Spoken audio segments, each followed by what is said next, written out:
Hare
Hare Krishna.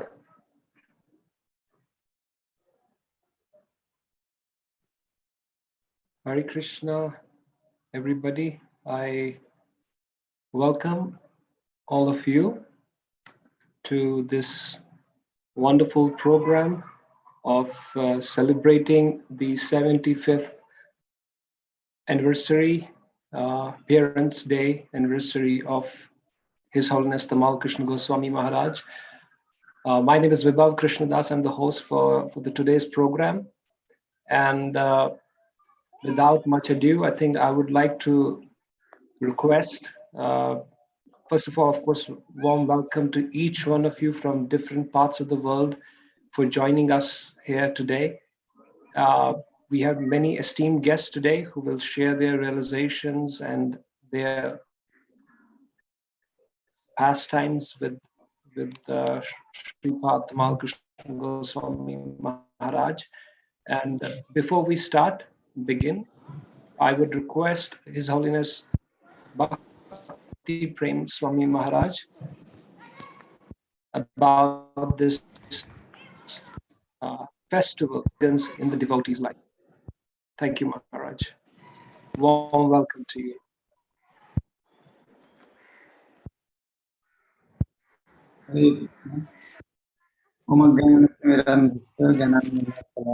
Possibility ball. Namo Vishnu Padaya Krishna Prishthaya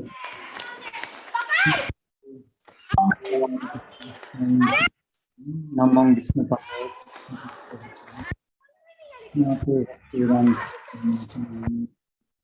Bhaggo. Bhagavani Chayane Nirvish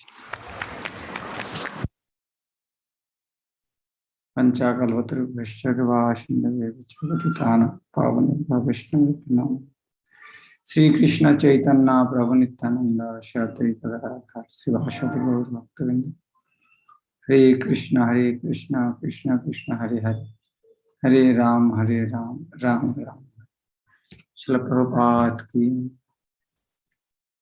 Gurudev Srimad Tamal Krishna Goswami Guru Maharaj ki jai. Very auspicious.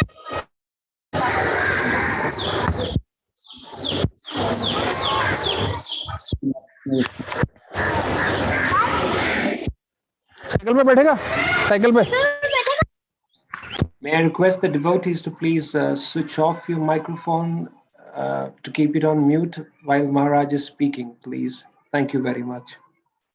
Hare Krishna, Vibhav Krishna Prabhu, you can change in security that no one can unmute themselves.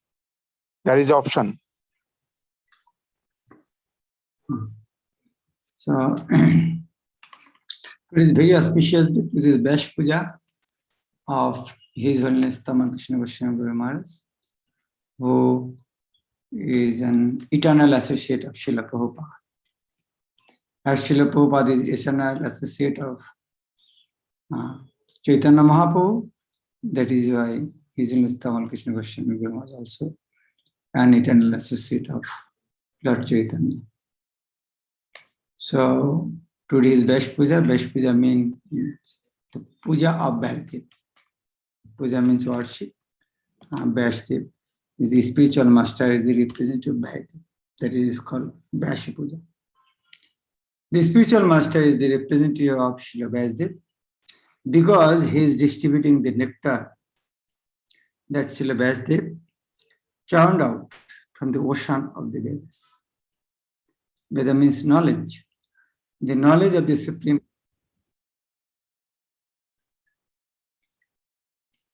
In Bhagavad Gita, Krishna said, Vedaishcha sarvai ahamagavatta vedanta krit veda vedavachaham. The ultimate objective of the Vedas is to know Krishna, the Supreme Person of Godhead. And the Vedic revelation that manifests in the heart of the conditioned soul by the mercy of the spiritual master. Because he has been specifically empowered by the Lord to bestow that mercy. It's the agent of Krishna to distribute Krishna Prem. That is why the spiritual master is the most worthy representative of Srila Vyasa. We pay obeisances to speech. Om Ajnana Timirandhasya. We are born in the darkest region of ignorance. Although we had eyes, we could not see. Whatever we saw was nothing but a reflection of reality, eternal spiritual reality. And we mistook that reflection to be the real. We are living in the world of dim reflections. And all our experiences are nothing but dreams. Our spiritual master opened our eyes with the torch of knowledge, the knowledge about the Supreme Personality of Godhead, Dibbogyan Hriday Prakashit. Tasmai Sri Guru Namaha. I worship that spiritual master. Our self-surrender unto him out of heartfelt gratitude. The spiritual master reveals transcendental knowledge with our hearts. Krishna's identity is revealed. His transcendental pastimes revealed. Krishna's transcendental pastimes revealed by spiritual master. The way Krishna through his flute transmit the knowledge in the heart of Adi Kavi Brahma. The same spiritual master impart transcendental knowledge in the heart of the conditioned soul. He guides us to the spiritual sky and satisfies the deepest longings of the soul. This causes our heart to melt in the fire of gratitude and compels us to surrender completely unto his lotus feet. This offering of the self is a spontaneous dedication, is a true worship of the spiritual master. Srila Prabhupada told that worship is not only by fruit and flower. Full fall mahotshabe puja nahi hoy, banir shevak jai sheita puja. The true worshipper of Vyasa or spiritual master, those worshipper of the instruction. In that context, His Holiness Tamal Krishna Goswami Guru Maharaj, both, his worshipper, the Bopu and Bani both. The real pastimes of Srila Prabhupada, he was always, when he met Srila Prabhupada, after that, he never gave association of Srila Prabhupada, always. And Prabhupada used to treat him as one of the most closest one. And sometimes Prabhupada, his sheer humility, used to ask some suggestion from also Tamal Krishna Goswami Maharaj. And Tamal Krishna Goswami was so loving relationship with Srila Prabhupada. He never hesitated to ask any question from Srila Prabhupada. Prabhupada also loved him so much. It was my great fortune that I heard so many pastimes from my spiritual master, Shishmad Bhakti Charisham Guru Maharaj, who was treated as younger brother by His Holiness Tamal Krishna Goswami Guru Maharaj. When he first saw His Holiness Tamal Krishna Goswami Maharaj in Mayapur, by seeing him, I such a glimpse of Chaitanya Mahaprabhu. I said, oh, Chaitanya Mahaprabhu maybe look like this. So we are so fortunate. The way Chaitanya Mahaprabhu came with so many his transcendental associates to distribute Krishna Prem. The same way Chaitanya Mahaprabhu sent so many eternal associates to help Srila Prabhupada to spread his mission. So there is no doubt about the identity of His Holiness Tamal Krishna Goswami Maharaj. He was the eternal associate of Srila Prabhupada. So at least minimum 10,000 years, ISKCON's glory, Srila Prabhupada's glory will spread. And as long as Srila Prabhupada's glory is there, Tamal Krishna Goswami Maharaj's name will always closely connected with him. So it is a great fortune that we have not seen Srila Prabhupada personally, but we are able to see this type of personalities and got his blessings.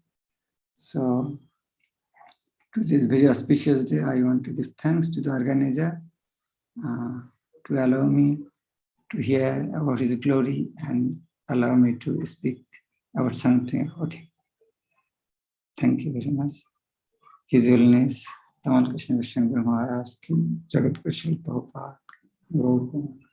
Bhakti Prem Swami Maharaj, thank you very much. But I would also request you, Maharaj, if you could share some of your personal pastimes and any beautiful leelas with Maharaj, if you could share with the audience here some nectar from your side. Actually, I joined Mayapur 96. After that, Maharaj only comes twice.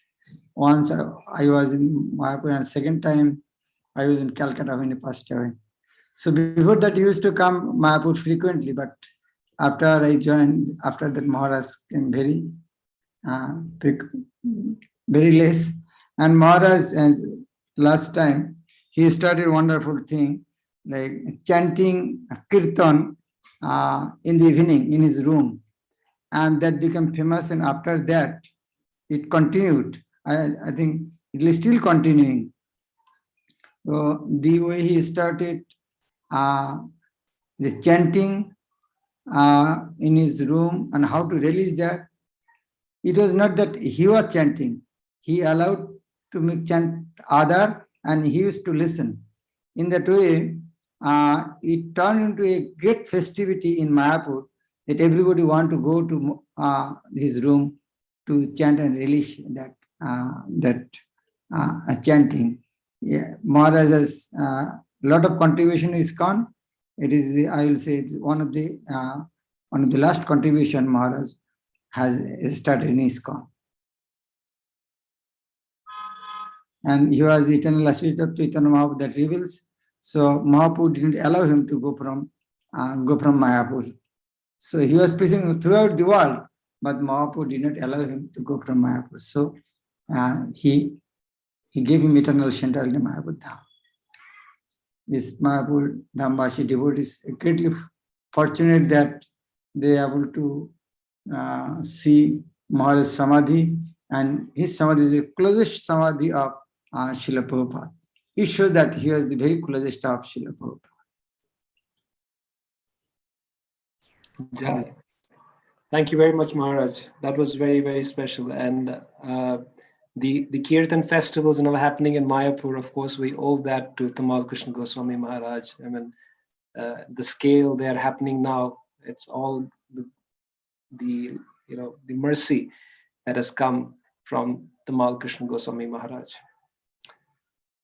Okay, thank you very much, Maharaj. I think with this, I would like to request His Grace Revatipati Prabhu from ISKCON Pune, one of our very senior devotees here and a part of the Temple Management Committee. I would request him to please share with us some of the realizations and pastimes of Tamal Krishna Goswami Maharaj.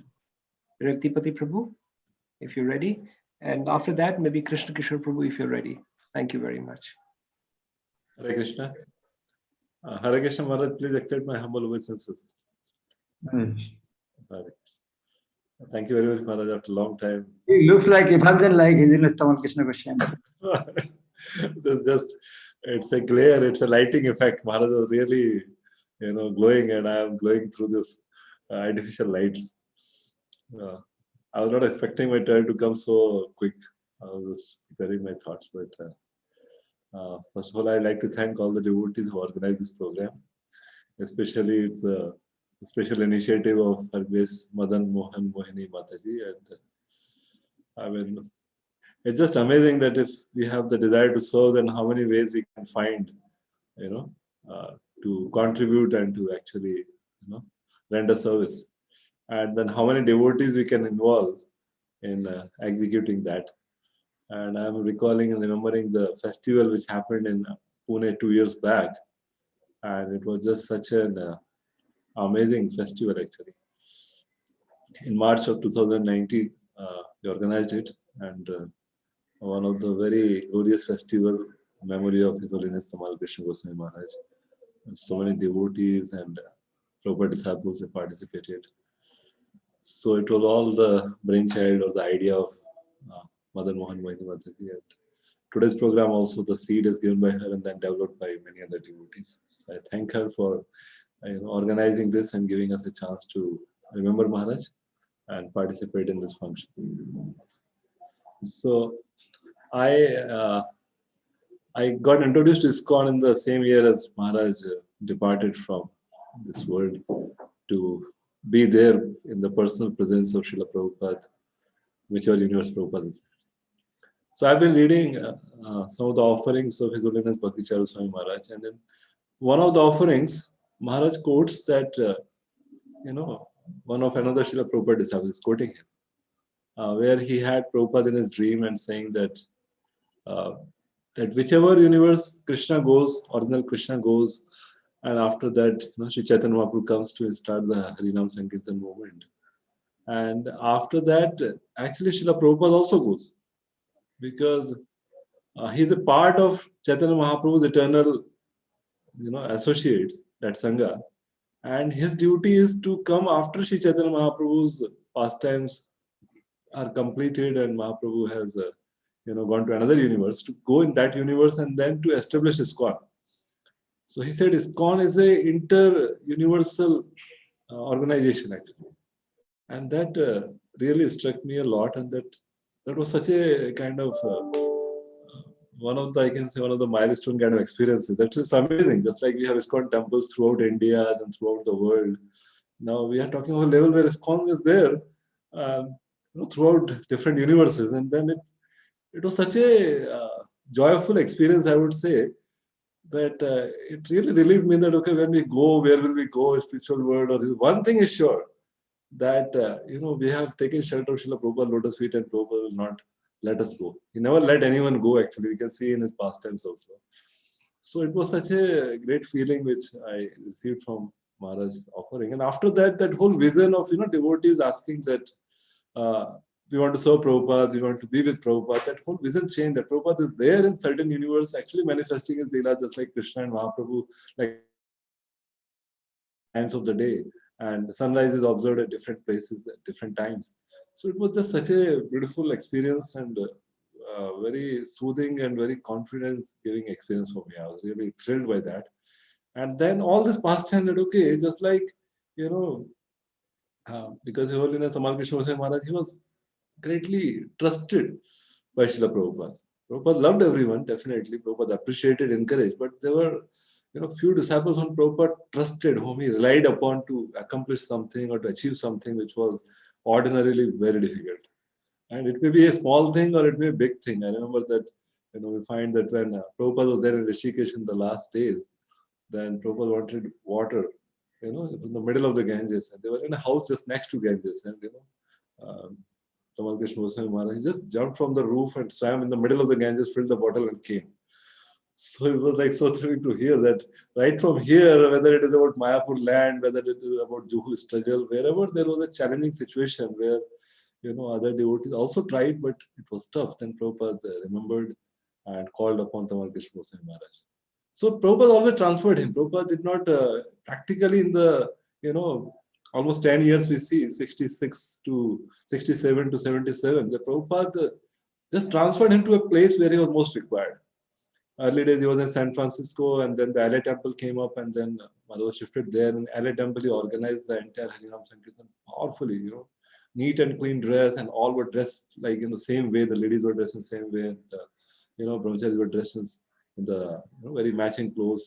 And then they would do very systematic organized Harinam. And before that, before Tamal Krishna Maharaj started that, they were actually a lot of struggle for getting some funds for the temple to run the temple basic activities. And Tamal Krishna Maharaj organized it so well that through Harinam Sankirtan, so first time, till then even the BTCs were not so regular. The first time, the first fund collection of ISKCON was through Harinam Sankirtan. It was organized all by His Holiness Tamal Krishna Goswami. So it was such an innovative person. And then, when he coupled up with Vishnu Swami Maharaj, it was such a powerful couple for organizing the events and preaching.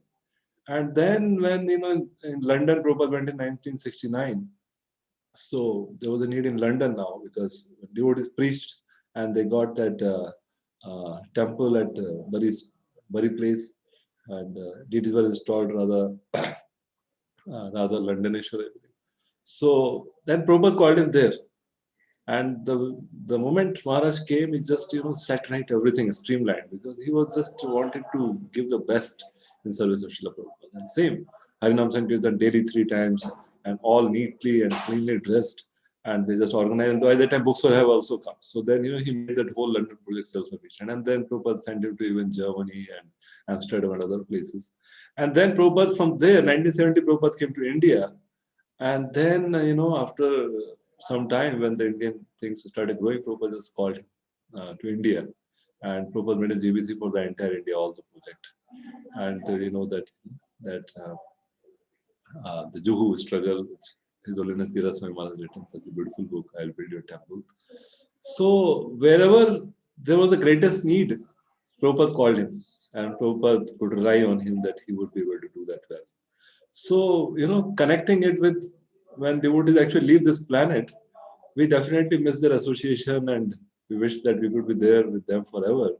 But in one sense, it's like shifting from one temple to another temple, one ISKCON to another ISKCON, because Srila Prabhupada needs his confidential servants everywhere, because it's our nature. Even when we manage something, we want to manage with the best of the people whom we have, whom we can trust, whom we can rely, and who understand us. And we say one thing and they understand the whole thing. So this is the basic nature of any particular devotee trying to manage. And why not Srila Prabhupada is such an expert manager, and he has so many associates. So this vision gets such a wonderful, soothing experience.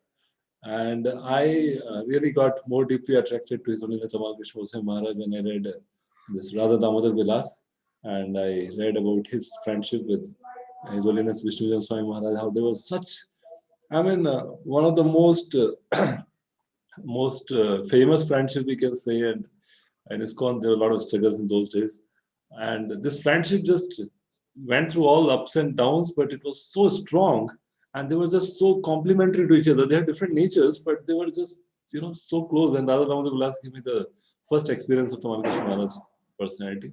And after that, I read the TKG diary and the Servant of the Servant.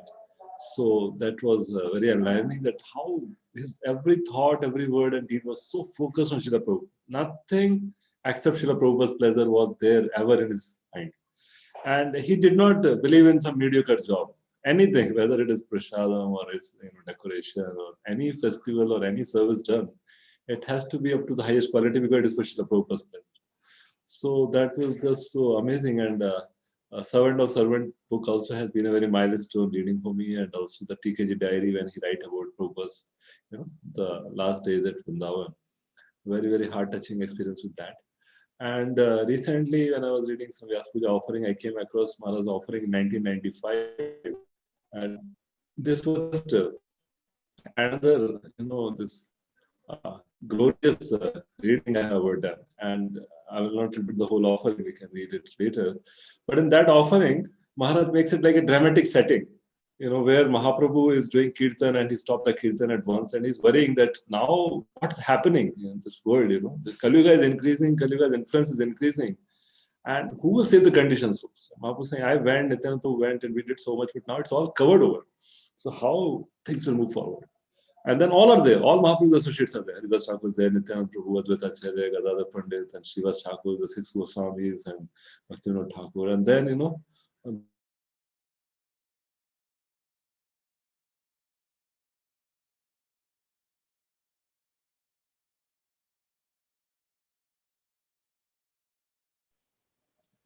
I'm sorry, this connection got cut somewhere. It's a signal that I should not be speaking so much. I'll conclude in a few minutes. So it's a very dramatic setting, very excellent writing, because Maharaj was a writer also. He wrote that Jagannath Priya Natakam also. So there, Haridas Thakur reminds Mahaprabhu, do not be in anxiety. The servant of Srila Bhakti Siddhanta Saraswati Thakur is there, and he will, deliver your message, and he will take care of all the desires you have. And then Mahaprabhu noted him, and then everyone in that assembly actually empowers, actually blesses His Divine Grace A.C. Bhaktivedanta Swami Srila Prabhupada. And it's just so amazing, it just makes so much sense that Prabhupada represented the essence of all the Gaudiya Vaishnava Acharyas by their blessings. So Srila Vishwanath Thakur is blessing him that he will, make this Bhagavatam popular amongst all. And now we can see, last time Bhadra campaign 20,000 Bhagavatam set, now 25,000 set targeted this year. Bhagavatam has never been read and distributed at this scale ever in this, in this world actually. So like that, Baldev Vidyabhushan blessed him. The 6 Goswamis, each one of them individually blessed him. Somebody blessed him for deity worship, somebody blessed him for writing the commentaries. And then, Bhaktivinoda Thakur blessed him. And then Lord's personal associate like Sarup Damodar, they blessed him. And then Advaita Acharya blessed him that he will actually fulfill that mission for which he appeared. And then finally, Nityananda Prabhu blesses him. So this offering was such a thrilling reading. And just, practically when I was reading, I felt in my own small way that perhaps I'm there witnessing it, written so graphically. And that just gave that deep understanding in what is Srila Prabhupada's position. And what is our position being connected to Srila Prabhupada and his dedicated devoted servants. And I felt just so happy connecting to Srila Prabhupada and all his dedicated servants. And it was a very transforming moment to know that, it's not a temporary time-bound thing. Actually, this material world is a foreign place, and spiritual existence is real. Our presence with Srila Prabhupada and with all the acharyas and doing the missionary work, that is actually real activity and the real existence. And rest everything else is just a, just like a shadow existence or just like existence in the dream. So this offering was a very, very beautiful, heart-touching offering, and I really thank Maharaj for writing it. And just to conclude, actually, Maharaj has seen this thing in the dream when Maharaj got operated for, I think, appendix in Jaslok Hospital in Mumbai in 1974 or something. And that time, Prabhupada wanted to stop him, but then by the time he was already operated, Prabhupada ran that car, he was operated. And while he was in anesthesia on the operation table, that time he had this vision. And when he came back, he shared with Srila Prabhupada, I saw like that, and Prabhupada actually approved. So that goes to show that this offering is not just like a kind of representative kind of thing. It's actual and a factual representation of the reality of who Srila Prabhupada is and what his mission is. And as we discussed earlier, that along with Srila Prabhupada, his entire entourage is there. And they're all there in the eternal Leela of Srila Prabhupada. And that's why sometimes all of a sudden things change and one person gets transferred from here to the universe where Prabhupada is, or where universe where Prabhupada is going to appear. Just like Prabhupada met them when they were already 20, 25 years old and they were there in US somewhere, but they're actually eternal associates, as Maharaj beautifully told in the beginning. They're all eternal associates of Mahaprabhu's Leela, Prabhupada's Leela. So these two things of seeing ISKCON in all the universes, and then this vision of His Holiness Tamal Krishna Goswami Maharaj, which he wrote as an offering in a very detailed way. These were two very heart-touching things for me, and I thank Maharaj for writing this, and I also thank Maharaj for setting the standard of what a disciple is actually, and setting the standard of committing to Srila Prabhupada's mission and his service in spite of all odds. So I'm not take much time, otherwise I'll get disconnected again. I'd like to hear from all of the devotees, and I really again once thank Parashuram Prabhu and his entire family for such an extraordinary, glorious service and connecting devotees' hearts, to His Holiness Tamal Krishna Goswami Maharaj through this wonderful function.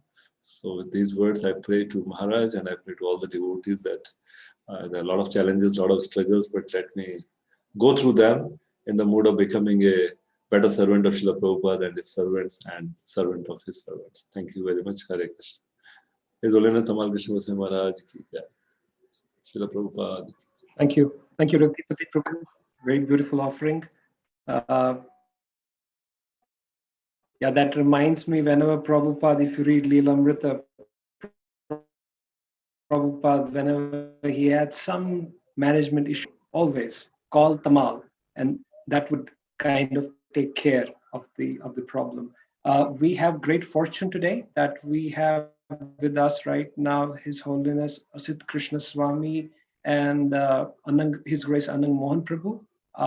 May I request His Holiness Asit Krishna Swami Maharaj to please address all of us, and followed by His Grace Anang Mohan Prabhu, and followed by His Grace Krishna Kishore Prabhu. Maharaj, please, you can start.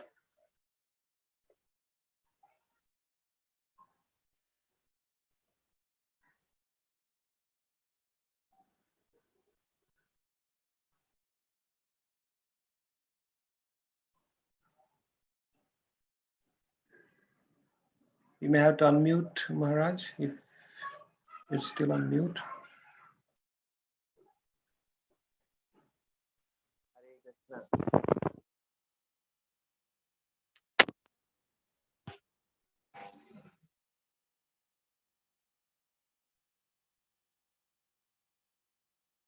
नमो विष्णुपादाय कृष्णपृष्ठाय भूतले श्रीमते तमाल कृष्ण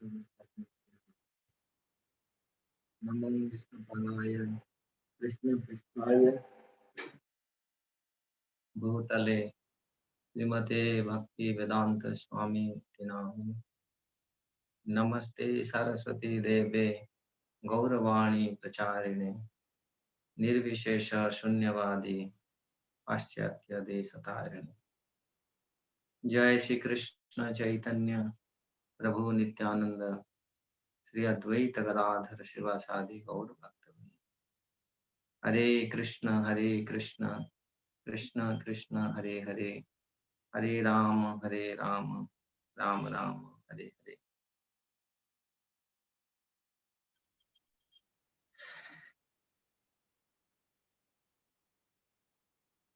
तो ये मेरा सौभाग्य है आज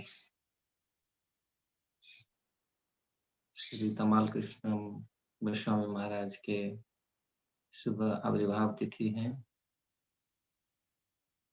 परशुराम प्रभु मुझे कल फोन पर मुझे बताए ऐसे ऐसे हम लोग तो हर साल ये इस तिथि को बहुत उत्साह से पालन करते हैं और ये दास का महाराज के साथ कुछ संबंध है, इसलिए मैं बहुत आनंद अनुभव करता हूँ हर समय ये सोच करके।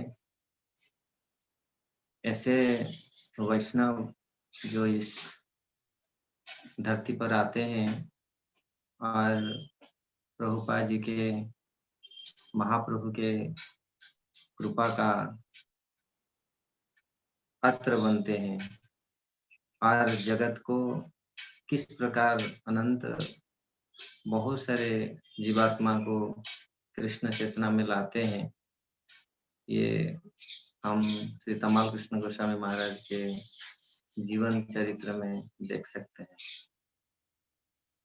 यद्यपि महाराज के साथ मेरा बहुत कम एसोसिएशन है, लेकिन जितनी मुझे उनका संग मिला है ये भक्तिवेदांत आश्रम गोवर्धन में, वृंदावन में, तो ऐसे तो प्रभुपाद जी के राइट हैंड, ये तो विदित है, इस कान में सब लोग जानते हैं। महाराज इतने गुण संपन्न थे, ये सब जानते हैं आप लोग, मुझे बोलने का आवश्यक नहीं है। फिर भी आज उनके शुभ आविर्भाव तिथि है। वैष्णव का, ऐसे वैष्णव जो महाप्रभु का, प्रभुपाद जी का पूर्ण कृपा प्राप्त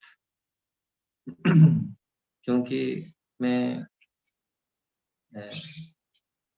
वो पल को याद करता हूँ जो 1993-94 में जब मैं महाराज को मिला था, और पहली बार मैं वृंदावन GIG कोर्स कर रहा था। उस समय महाराज, उस समय भक्ति विनोद ठाकुर, सॉन्ग्स ऑफ भक्ति विनोद ठाकुर वो शिक्षा दे रहे थे, और इतनी सारे स्टूडेंट वो उनके वो टॉपिक को लिए थे, और हम लोग सब, और इतने महाराज इतने इतने लोगों को ला करके कीर्तन, और एक एक भक्ति विनोद ठाकुर का संग, जितनी सारी भक्ति विनोद ठाकुर का संग वो कलेक्शन किए थे। और मैं याद करता हूँ, आज भी वो याद है, वो कीर्तन आज भी मुझे याद है। वहाँ नंदनंदन प्रभु को बुलाते थे गाने के लिए। तो वास्तविक महाराज का जो भी संग किया है, उनको ये अनुभव होगा, आज भी वो चिर स्मरणीय करेगा वास्तविक महाराज के व्यक्तित्व कैसे है। उनके जीवन में मुझे बहुत कुछ शिक्षा मुझे मिला है। हर समय उनका जीवन में प्रभुपाद जी और महाप्रभु को खुशी करने के लिए, उनको प्रसन्नता के लिए उन्होंने पूरी समय और हर समय नई नई तरीका से नया नया उन मन में और वो विचार करते थे, किस प्रकार महाप्रभु का प्रचार संकीर्तन किस प्रकार प्रचार हो और कैसे ये जगत में फैले।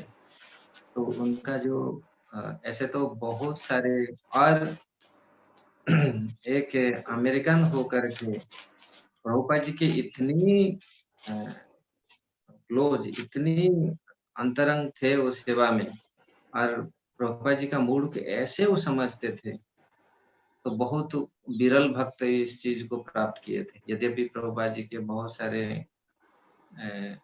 भक्त हैं, बहुत सारे शिष्य हैं, उनमें उनके बहुत सारे गुण हैं। तो मुझे जो आकृष्ट किया था उनका जो गुण, उनका जो लीडरशिप, ऐसे प्रोग्राम वो नया, इसका उनको एक नया दिशा उन्होंने दिया था उनका प्रोग्राम। और वो प्रभु जी जो रेवत पर बोल रहे थे, उनका जो पहनने का जो अपने वस्त्र पहनने का जो तरीका, वो बहुत सब कुछ उन्होंने, और ऐसे व्यक्तित्व प्रभुपाद जी उनके जो नाम दिए थे, तमाल कृष्ण गोस्वामी। वास्तविक ऐसे तो मेरा बहुत सारे पर्सनल डीलिंग उनके साथ हैं, अभी मैं बताऊंगा तो बहुत टाइम लगेगा, ये संभव नहीं है, क्योंकि बहुत कम समय परशुराम प्रभु मुझे बोले थे। तो ऐसे तो बहुत सारे, यद्यपि महाराज बहुत बाहर से लगते थे बहुत स्ट्रिक्ट, लेकिन वो नारियल जिस प्रकार बाहर से बहुत हार्ड रहते हैं, लेकिन भीतर वो बहुत सख्त थे। और मैं देखा हूँ भगवान के सामने जब देखते थे वो रो पड़ते थे, मैं बहुत बार देखा इस चीज। और शास्त्र में इतनी प्रवीण थे, हर सूक्ष्म चीज को पकड़ लेते थे। प्रसाद में भी ऐसे, प्रसाद कोई फ्रूट्स उनको कोई ठग नहीं सकता। प्रसाद कभी थोड़ा सा जल गया, कुछ टेस्ट को पूरा बता देते थे।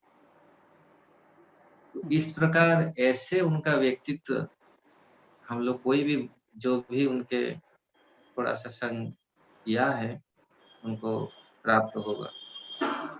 तो प्रभुपाद जी के,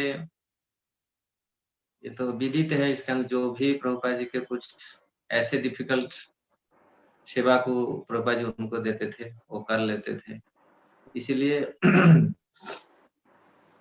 हर जगह में वही कॉल तमाल कृष्ण महाराज को बुलाओ, ये बात बहुत समय में हम लोग सुनने के लिए मिला है। और उन्होंने प्रभुपाद जी की कृपा को कैसे, महाप्रभु की कृपा को उन्होंने प्राप्त किया, ऐसे महाराज वास्तविक इस जगत से नहीं थे, वो आए थे क्योंकि प्रभुपाद जी कहा करते थे, मेरा गुरु महाराज आप लोग को भेजा है मुझे सहायता करने के लिए। ऐसे हम लोग को देखे हैं उनके जीवन में क्योंकि ये कोई जिस प्रकार प्रभुपाद जी ने उनको, उनका नाम तमाल कृष्ण गोस्वामी रखा था, आज भी वो तमाल के वन में भगवान ने उनको नित्य स्थान दिए हैं। गिरिराज में जहाँ उनका समाधि आज ही है, तो पहले से पूरा तमाल वन था। और ये केवल कोई इंसिडेंट नहीं है, ये तो प्री प्लान है। भगवान का नाम है तमाल कृष्ण, आप लोग जानते होंगे। भगवान ये जो तमाल का वर्णन विष्णुदेव करते हैं प्रथम स्कंद भागवत में, त्रिभुवनम कमनम तमाल वर्णम रवि कर गौर बराम्बर दधान बपुर अलक कुलावता ननाब्जम विजय सखे रतिरस्तु में अनबद्या। वास्तविक भगवान जो तमाल वर्ण है और सारा संसार को जो आकृष्ट करते हैं, और ऐसे भगवान श्री कृष्ण ऐसे सखा अर्जुन को, जो ऐसे ही सखा विजय सखे अर्जुन के सखा को मेरा निरंतर रति उनमें जागृत हो। तो वास्तविक जो मैं जब ये महाराज का यहाँ समाधि हुआ, तो वास्तविक हम देखे ये विश्व भगवान का प्लान है। आज भी महाराज यहाँ पर विराजमान है, तो उसी तमाल के पूरी गृह में, तमाल के वन में है उनका निवास है। और प्रभुपाद जी का आप लोग सब जानते हैं, ऐसे प्रभुपाद जी का जो लास्ट इच्छा था, प्रभुपाद जी चाहते थे आने के लिए गिरिराज, और तमाल कृष्ण महाराज जैसे प्रभुपाद जी का शरीर बहुत अच्छा नहीं था, इसीलिए लोग सब मना किए थे। इसके बीच प्रभुपाद चले गए, लेकिन महाराज की इच्छा था कैसे ऐसी जगह मिले। तो महाराज जो प्रभुपाद जी की इच्छा को उन्होंने किस प्रकार पूर्ण किया, और ये जगह भी उन्होंने उनको प्राप्त हुआ। तो इस प्रकार ये हम सब देखते हैं किस प्रकार ये सब कोई इंसिडेंट नहीं है, वास्तविक भगवान का प्लान है। और तमाल कृष्ण महाराज जो इतनी जीवों को आज भी अनुप्राणित करते हैं, और उनके और एक मैं गुण उनके जीवन में देखा हूँ, इतनी उनके मन में तत्परता है, हर समय तत्पर है भगवान के सेवा करने के लिए। ये उनके विशेष गुण में देखा हूँ। वो कभी शांति से बैठे नहीं, वो हमेशा भगवान का सेवा में उन्होंने हमेशा कुछ ना कुछ उनके प्लान रहता था। कभी जब महाराज यहाँ आते थे, मेरा पर्सनल, और इतनी उनके तीक्ष्ण बुद्धि है, वो समझ जाते थे किस चीज को किस प्रकार करना चाहिए, कैसे किस प्रकार की कौन सी सेवा को किस प्रकार करना चाहिए, बहुत पर्टिकुलर उन्होंने थे। और हमेशा एक बार हम लोग यहाँ जब भक्ति आश्रम पूरा हुआ कार्य, तो महाराज बोले सबको प्रसाद खिलाएंगे, सबको वृंदावन से सारे लोग, बहुत लोग आए प्रसाद खाने के लिए। तो प्रसाद का कंडक्टिंग मैं कर रहा था, सब कुछ सब लोग प्रसाद आ रहे थे तो प्रॉपर डिसेबल अलग जगह में, तो एक फिजी के एक ब्रह्मचारी मुझे पूछे नहीं, वो गुलाब जामुन का पैकेट लेके देने लगा और महाराज जी के पत्ते में वो नमक के ऊपर गुलाब जामुन रख दिए। तो महाराज तो बहुत पर्टिकुलर थे, महाराज जी पूरे, उसको तो कुछ नहीं बोले वो ब्रह्मचारी, मुझे बुलाए, मुझे बहुत डांटे, बोले आप कंडक्ट कर रहे हैं, वो क्यों ऐसे, वो कहें कैसे, देखो नमक के ऊपर वो गुलाब जामुन को डाले। महाराज हर चीज को इतनी बारीक से लेते थे, मतलब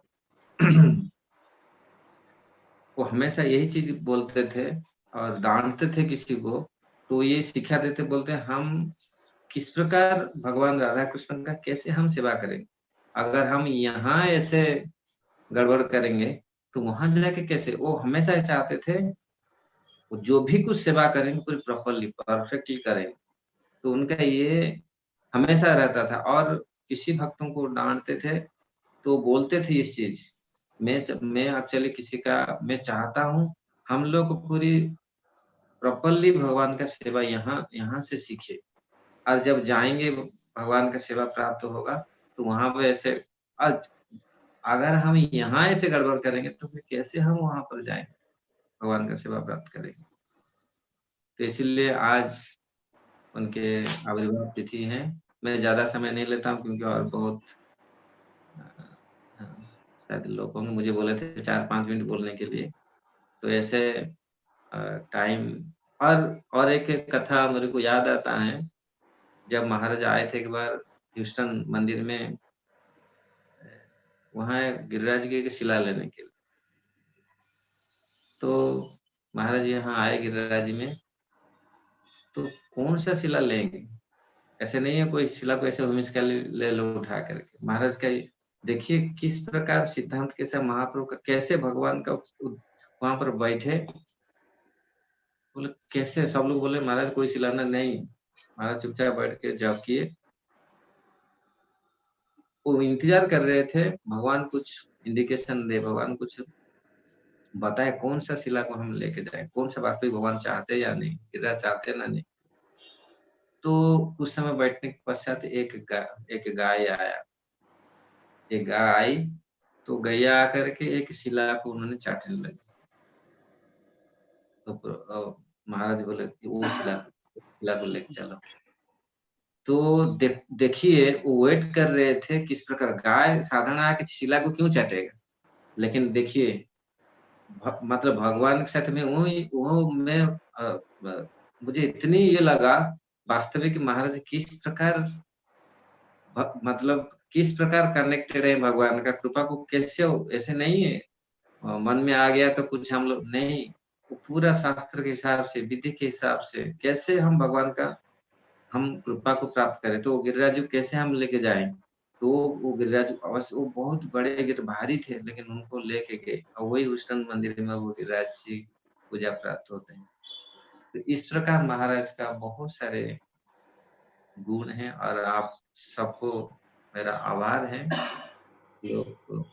जो भी उनके जितने भी जो फॉलोअर हैं, जो डिसाइपल हैं, सबको मेरा विनम्र प्रणाम है। ऐसे वैष्णव को जो प्राप्त हम लोग किए हैं, ऐसे एक ग्रेट डिवोटी हैं, उनका गुणगान करना वास्तविक हमारे लिए, ये दास के लिए और सबके लिए, जितनी हम गुणगान करेंगे वैष्णव का इतनी हमारा जीवन शुद्ध होगा।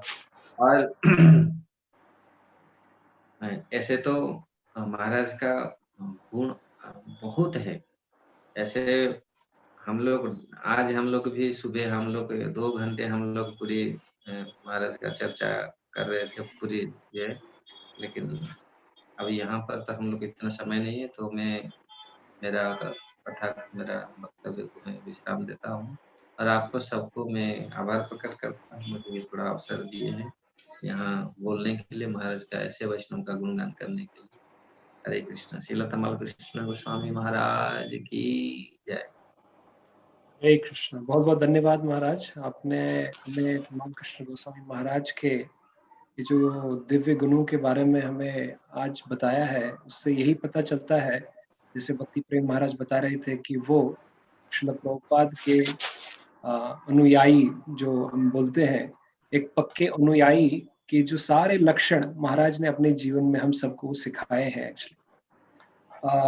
अभी मैं निवेदन करूंगा, now I'd request His Grace Anand Mohan Prabhu, one of the senior most disciples of His Holiness Tamal Krishna Goswami Maharaj, to address us. Welcome, Prabhu. Hare Krishna. Namo Om Vishnupada Krishna Prishtaya Bhutale Srimate Tamal Krishna Goswami Niti Namine. Namo Om Vishnupada Krishna Prishtaya Bhutale Srimate Bhaktivedanta Swami Niti Namine. Namaste Saraswati Devi Gauravani Prasarini Nirvishesha Shunyavadi Pasvati Distharini. Pancha Kalpatarupasya Pipasan Evacha Patitanang Pavanebhyo Vishnuvebhyo Namo Namaha. Jai Sri Krishna Chaitanya Prabhu Nityananda Shri Advaita Gadadhar Srivasadi Gaurav Bhaktavinda. Hare Krishna, Krishna Krishna, Hare Hare, Hare Ram, Ram Ram, Hare Hare. Hare Krishna. So, thank you very much for giving me this opportunity to speak something on the glorification of Srila Gurudev. Very happy to see all of you here. And I very much remember that His Holiness Asit Krishna Maharaj was very favorite of Gurudev. In 1999, 26 December, when I was getting initiation, on that specific day, Gurudev gifted his jacket, one jacket, Prasadi jacket, to Asit Krishna Maharaj. At that time, he was Asit Krishna Prabhu. And inside the jacket, near the heart, inside, there was a Radha Krishna picture, which Gurudev wore for a long time. And because the construction and the garden became very beautiful of Govardhan, Bhaktivedanta Ashram, Gurudev wanted to give him as a gift.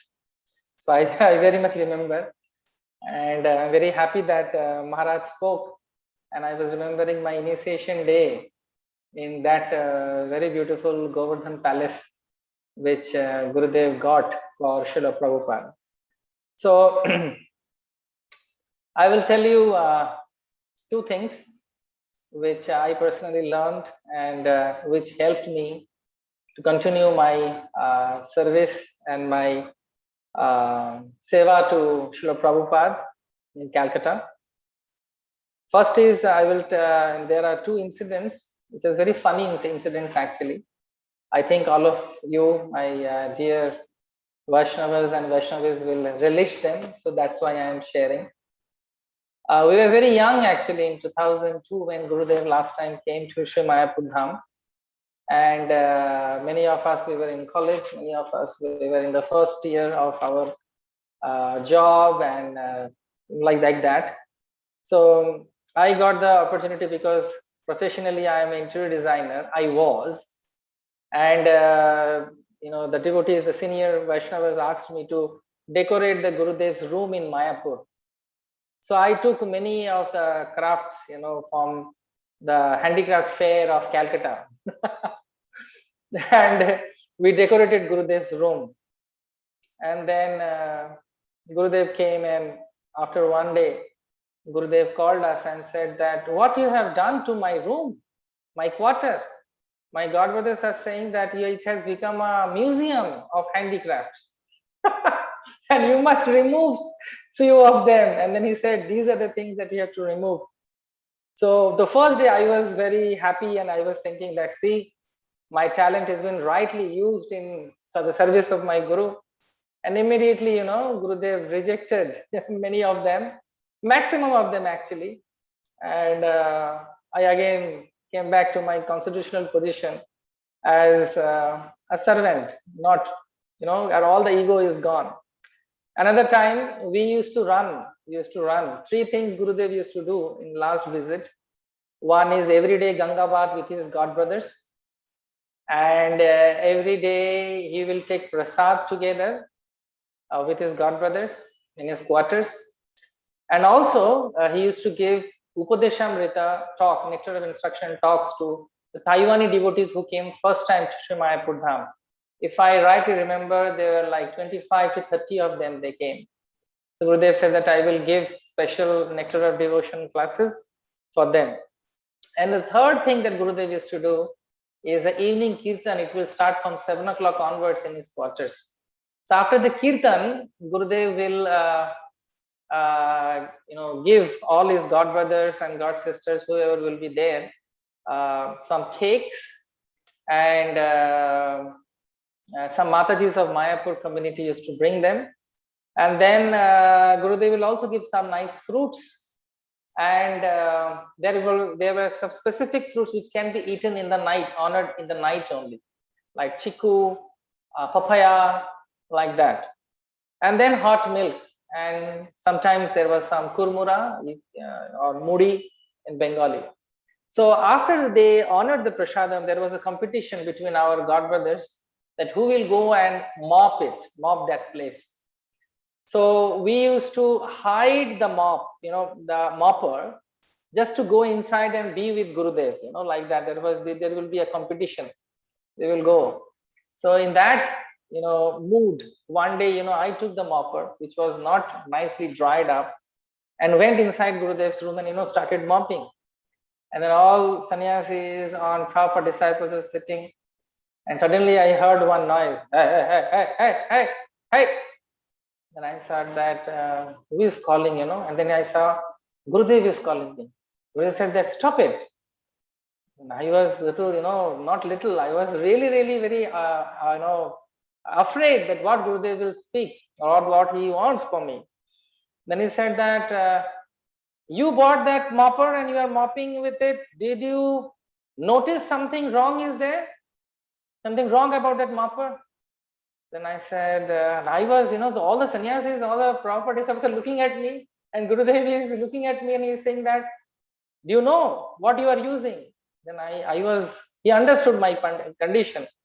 Then he said that, smell that cloth. And then I hold that mopper and I was smelling that mopper. And then Gurudev said, did you like that smell? Then I said that I don't like that smell, Gurudev. And he said, then why you are using it? You go and it should be dried in the sun very nicely, otherwise it will be stinking like this. And then I ran and then I got a good mopper, and then Gurudev said, okay, this is good. So small things, but how accurate and how kind he was. And another thing which he taught in our last meeting, and many times whenever I met him, it was very clear for him to tell us and train us that ISKCON is a family. It is a big family where I have a lot of my god brothers who are spiritual masters. Many of them are not spiritual masters. I have a lot of god sisters. They are as respectable as me, as you are. Guru can come through anyone. Don't limit your Guru. He can come through anyone. So never distinguish between gurus, and never distinguish between your god brothers, your god sisters, and your spiritual uncles, disciples, and others. It's a big family. So from that time onwards, I understood one thing, that if I want to make my Guru Maharaj happy, I must remember the song that Bhaktivinoda Thakur has sung, Shakole Shamman Korite Shakoti Dionath Jatha Jatho, Tobe to Gaibo Harinam Sukhe Aparad Habe Hato. Gurudev will be very happy if I, show my respect to all his god brothers and god sisters, and all the devotees who are senior than me, and those who are equal. I need to love them and I need to take care of them. And Gurudev was very, very strict about this principle. And I remember that one time, one initiation, I think 13th March, 2002, the last initiation that Gurudev gave, we offered a big pillow, because there was no other pillow actually to support Gurudev's backside. So there were other god brothers, Bhakti Vidya Punna Swami Maharaj, Jananivas Prabhu, I think Nareshwar Prabhu was there, and Giridhari Swami Maharaj was there, but they were having small pillows. And in front of everyone, he said that whenever I am there with my god brothers and my god sisters, you should treat me equally as you can treat them. Don't give me importance. It is an insult that you are doing to your Guru, and you are doing aparadh. and you are belittling me in front of them. They are all respectable personalities. They are all Vaishnavas. They are all Vaishnavis. They can all give you Krishna. You need to respect them. And literally, he took that pillow and he pushed it. And he said, I don't want this pillow. Unless and until it's all same, don't treat me specially. When I am alone with you all only, that's okay. But when I am with all of you, or with all of my God brothers, it is very important that you respect them all. It helped me a lot. It is still helping me a lot, because after Gurudev's physical departure, this teaching that Gurudev has given, ISKCON is a society, and I have personally witnessed that. I have experienced that. The love that I got from my spiritual uncles, spiritual aunties, and I am getting, it shows that Gurudev is still there and loving me, showing his mercy and blessings to all of the great personalities who are taking care of all of us. So these are the three things I wanted to share with you all. Gurudev wanted to be in India after he finished his PhD from UK. He wanted to come, and he said, 6 months I wanted to be in Govardhan. I will spiritually surcharge myself, and then I will be in India. Especially he wanted to be in Kolkata. It's not because I am from Calcutta, so I am saying, you can check with seniors also. And he wanted to establish a Vaishnava university in Sri Mayapur Dham and preach in India. So Gurudev is very much present with his instructions, and I am very much touched by Parashuram Prabhu and his whole family. How much love they have for Srila Gurudev, it is unimaginable.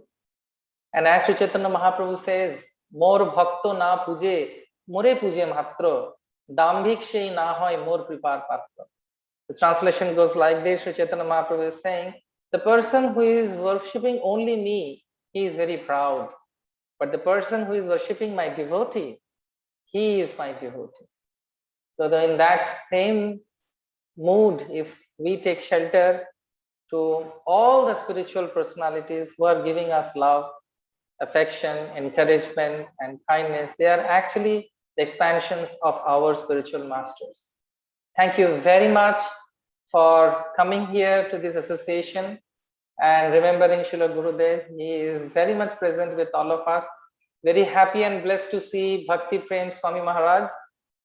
It is very, very nice moment that Maharaj is here, and Maharaj spoke so nice.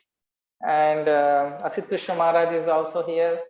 It was a very great blessing for all of us, and especially for me. Thank you very much. Srila Gurudev Ki Jai.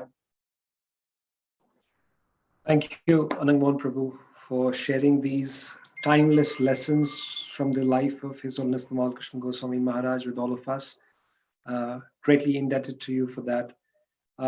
I have some few announcements quickly to make. It's with deep pleasure I would like to share that the book called The Servant of the Servant is being now, as you all know, being published again after almost 20 years. And we'll be sharing the link soon where you can actually get a copy for yourself and for your family and friends. Also, we will be having Bhakti Gaurav Narayan Maharaj also for inaugurating this book today as we are speaking. Maybe during this time, Maharaj might join us anytime soon. I'd also request devotees now to keep, of course, we have many speakers, to keep your little time limit roughly around 5 to 6 minutes. I would request now His Grace Krishna Kishore Prabhu to please come and share his offerings, and request Tungabhadra Mataji and Shama Raman Prabhu to be ready for the next offering. Over to you, Krishna Kishore Prabhu.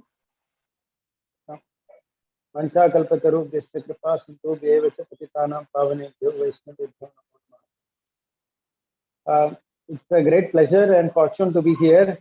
And I was just hearing Anangmohan Prabhu's offering and all the offerings before that. It was so sweet to hear so many wonderful pastimes of Tamal Krishna Maharaj from Anangmohan Prabhu. I wish to start with one incident that had happened with Tamal Krishna Maharaj when he visited Mumbai. This was in 1998. I was around, but I wasn't there for this particular program. So Tamal Krishna Maharaj had come in 1998 to Mumbai for the marriage of one of his disciples, Ali Krishna Mataji, and subsequently he gave several classes in Chopati, and he gave a program at Srinachi Prabhu's house, and all the senior devotees from Chopati temple at that time, they were there in that program. So it seems after the program was over, Tamal Krishna Maharaj was sitting on the swing in Srinathi Prabhu's house, and as he was swinging, all Radhanath Maharaj's senior disciples were sitting down. Radhanath Maharaj himself was not there at that time. So Shamanand Prabhu, Govind Prabhu, Radha Gopinath Prabhu, Gaurav Prabhu, all of them were sitting down, and Tamal Krishna Maharaj was swinging. And as he was swinging, he looked at them and he said, "It is very nice that your Guru Maharaj has established a wonderful community here in Mumbai, in Bombay. But I would really want to see if we can do the same thing in New York." And he continued swinging. So this particular incident, or the way he said it, devotees would say later, was very, very indicative of his personality. Because as I think Revati mentioned earlier, that he never accepted anything mediocre.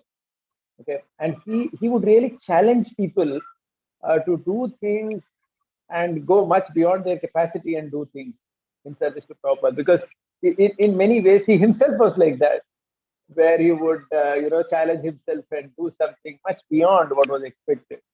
So he was like, in one sense, he was like challenging Radhanath Maharaj, saying that it's wonderful that he did something like this in Chowpatty, in Bombay. But the question is, can he do the same thing in New York?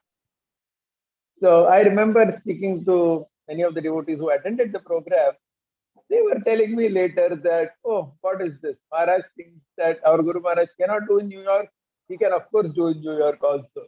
So as disciples, they felt that our Maharaj can accept this challenge and he can do. So we were especially even reflecting on this point in recent times, when Radhanath Maharaj felt in recent times especially that he wanted to spend more time in the West. And when Maharaj himself, Radhanath Maharaj himself said that if I meet Prabhupada and if I tell him that I did all this in Chowpatty, and if he would ask me, what did you do for me in New York, then what would be my answer? So Maharaj himself said this some years ago, which is why he said that he wishes to spend more time in the West and try to achieve something there. So the point I was just thinking when I heard this incident in 1998, as well as what Radhanath Maharaj himself said, that when Prabhupada would meet him, he would ask him, what did you do for me in New York? I felt that in a way, Tamal Krishna Maharaj, he was indeed the right-hand man of Prabhupada, because that's how perhaps Prabhupada is, which Maharaj felt, and that's how he also felt. What are you going to do this in New York? So something like that. So this is one incident. Just one more thing I would say, and then I would end, just to keep my time limit. Among the many books that I have read about Srila Prabhupada, one of my all-time favorites, which I honestly keep reading, which I've read over and over again, is TKG Final Days. The reason I like that book is for two reasons. First thing is, in that book, you see the author's dedication to Prabhupada. Because if you see, somehow, most people, when they write books about Prabhupada, or even when they give offerings, we tend to focus on our own emotional states. However, if you read Tamal Krishna Maharaj's book in the TKG Diary, he doesn't focus on himself throughout the book. I think there is only one place where he loses the key of some Prabhupada's Almira, and Prabhupada is chastising him, and he's like reflecting something about himself, because Prabhupada had told him, call the GBC to decide what is to be done with you. But other than that, if you see, he is there in the story, but still he's like a third person. So that particular style of writing, it shows how focused he was on his task as a secretary to Prabhupada, which he was in the final days from February to November. rather than focusing or dwelling so much on what is going on in his mind, because he just doesn't do that. So in a way, you don't even get a hint of what's going on in Tamal Krishna Maharaj's mind as you read the book. You cannot find that out because it doesn't write that at all. Okay, so this is one reason why I like the book, because of that extraordinary devotion that he had when he did the service. The second reason, and that's the last point I would like to say, why I like this particular book, this CKG Fine and Days, is because he has not shied away from describing anything. It is like, it's a book that he has recorded transparently whatever happened in that 1 year. Because that last 1 year of Prabhupada, in a way, was a very intense period where Prabhupada was experiencing so many sicknesses, and Prabhupada was dealing with his former wife, his children on many occasions, talking about several things about the bank account, the Ritvik incident, the appointment of the 11 Ritviks, the point where he said that maybe I was poisoned, or right, he had some food poisoning or something. He said that, and Prabhupada asking Tamal Krishna Maharaj to get astrologers, and Prabhupada begging forgiveness in the end to his god brothers. In each and every aspect of Prabhupada's life, I believe that whatever Tamal Krishna Maharaj saw, he has written. That's very clear from the way he has written. That kind of writing so transparently, I think that book would help devotees in ISKCON always to historically understand how Prabhupada was actually truly in that last particular case. Okay, there's so many things could be said, but thank you very much, Prabhu, and for this opportunity to glorify Maharaj briefly and attain some merit ourselves. Hare Krishna. Thank you, Krishna. Tamal Krishna Goswami Maharaj. Thank you, Prabhu, for sharing these wonderful lessons. You're absolutely right, and I think we have heard it so many times that how revolutionary Tamal Krishna Goswami Maharaj was, exactly like his spiritual master, Srila Prabhupada. And this reminds me of 1975 book distribution marathon when Rameshwar Maharaj, that time, he asked him, he said, so how much are you giving this year to the book fund? And Maharaj wrote a blank check. He said, whatever Jai Tirtha gives you, add $10,000 to it. So Maharaj said, I was hell-bent on being the number one. That, there was no choice. Like Prabhupada, think big. So he said that year, he gave $195,000 to the book fund, distributing 250,000 BTG magazines and 60,000 Mahabig books. I mean, that's unprecedented. So that was Tamal Krishna Maharaj, and immediately next year he decides to, Prabhupada told him to go to China, and Hare Krishna, we have some.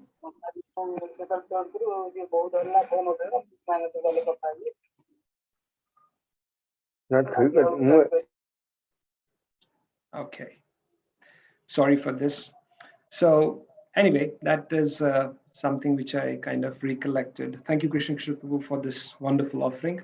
Now I think I would request Her Grace Tungabhadra Mataji to please share her offerings.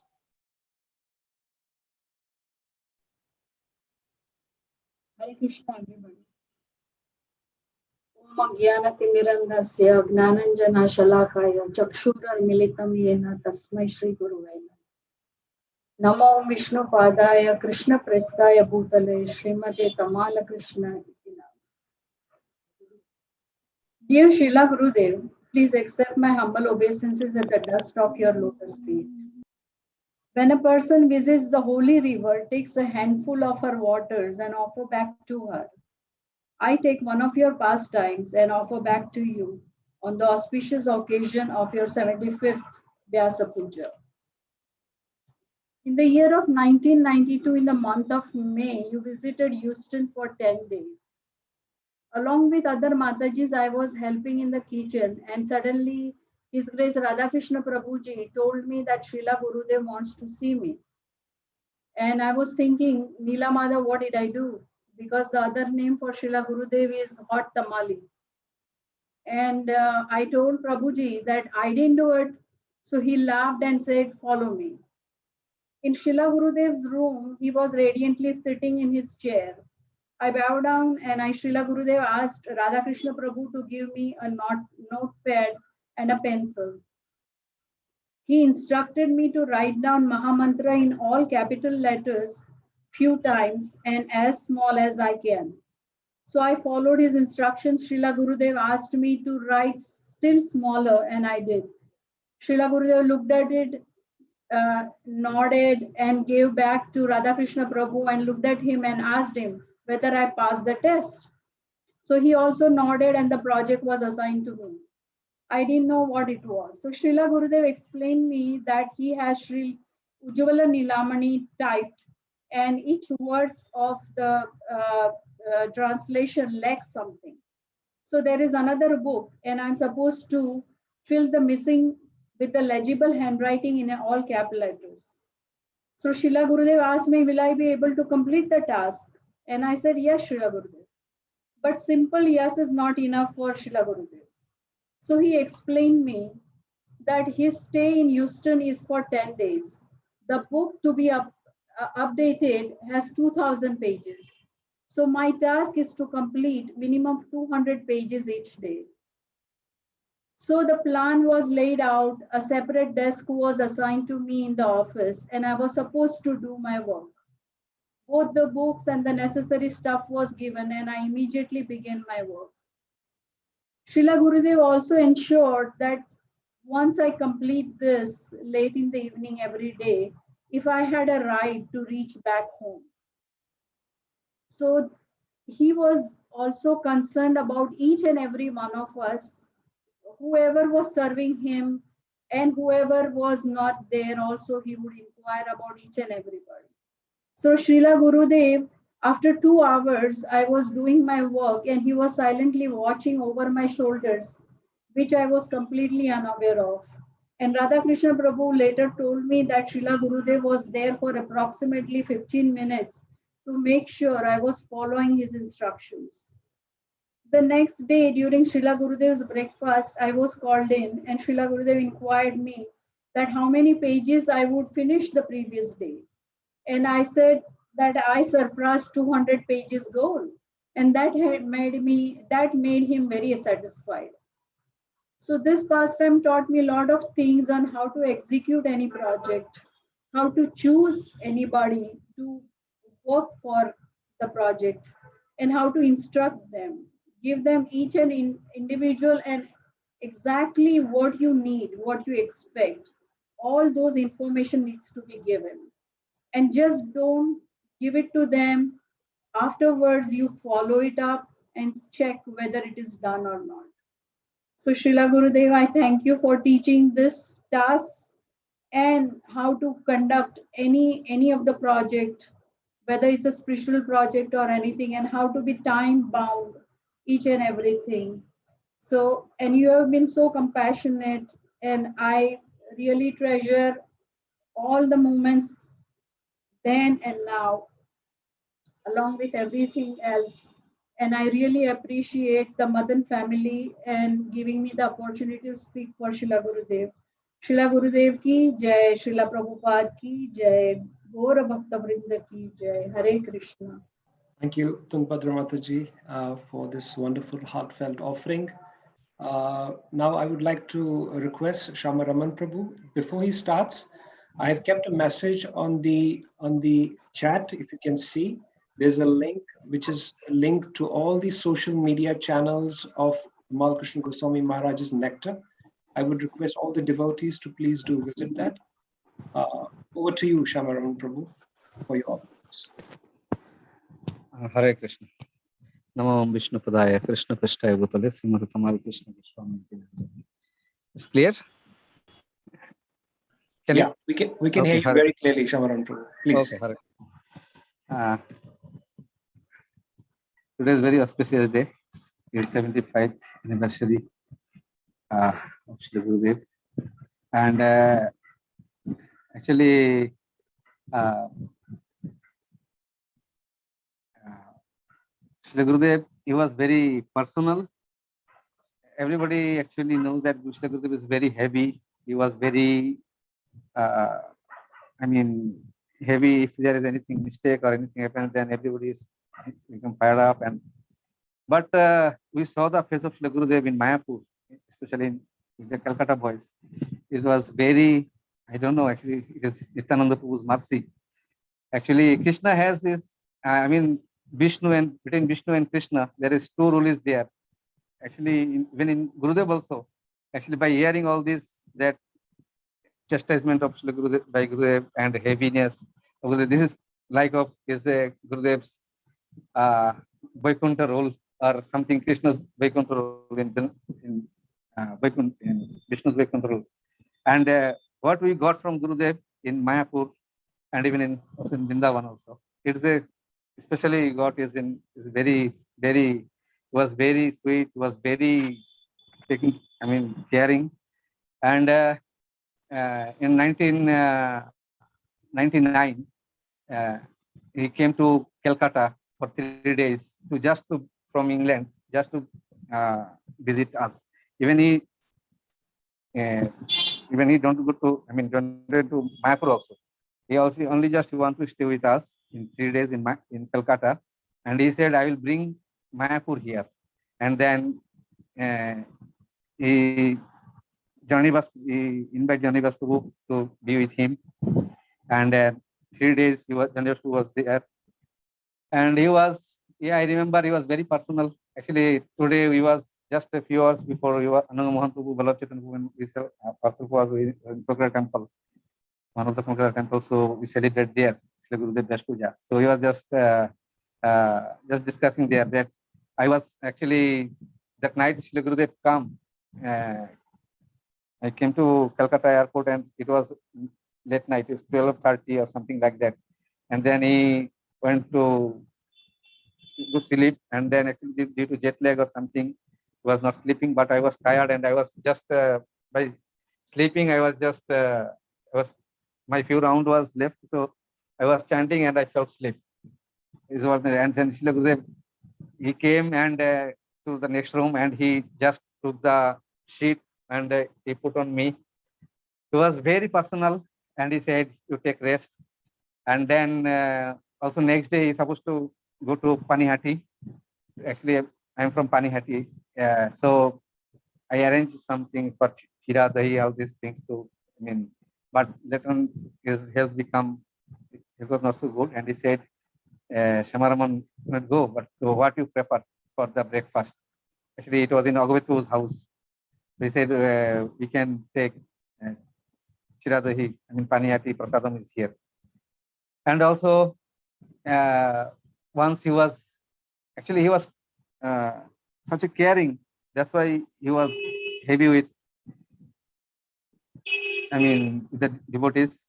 And once he become so heavy with me also, and now this heaviness becomes nectar to me, and that proves how much he cares for his disciples. And even actually, it was very personal.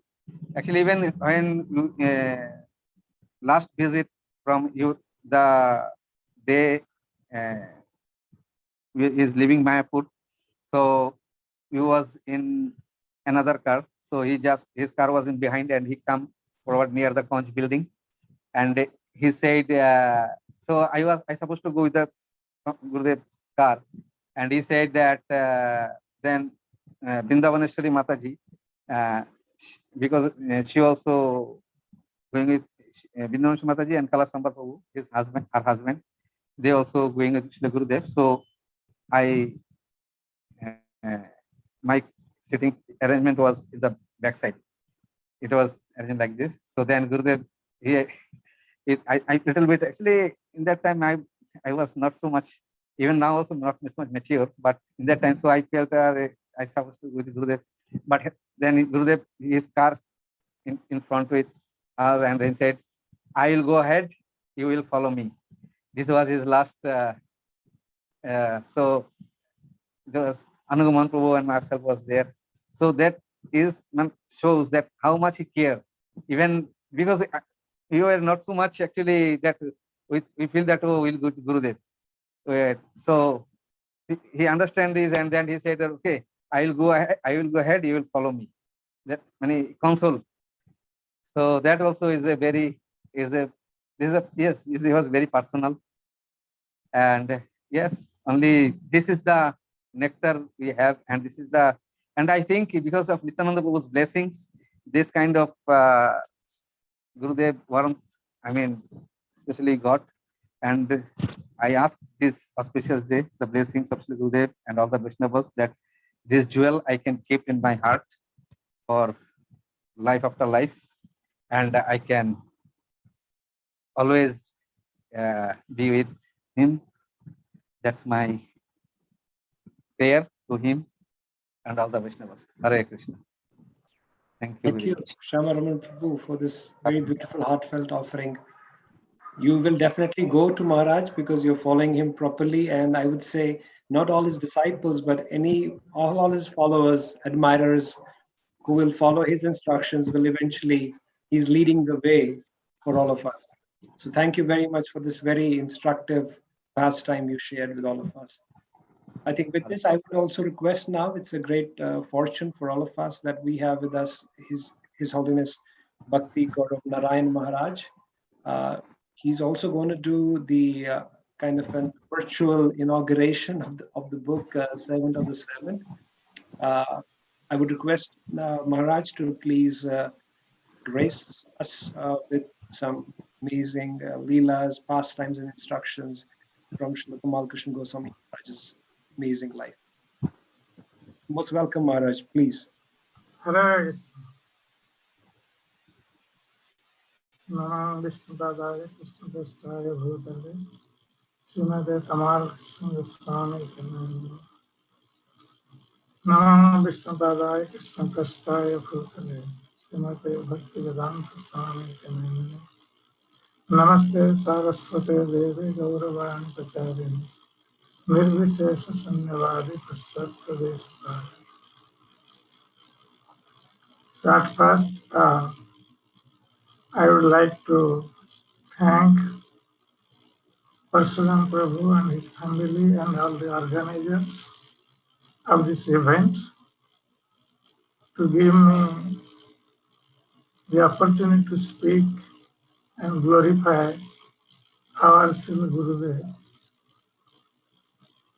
The more we glorify, the more we become purified.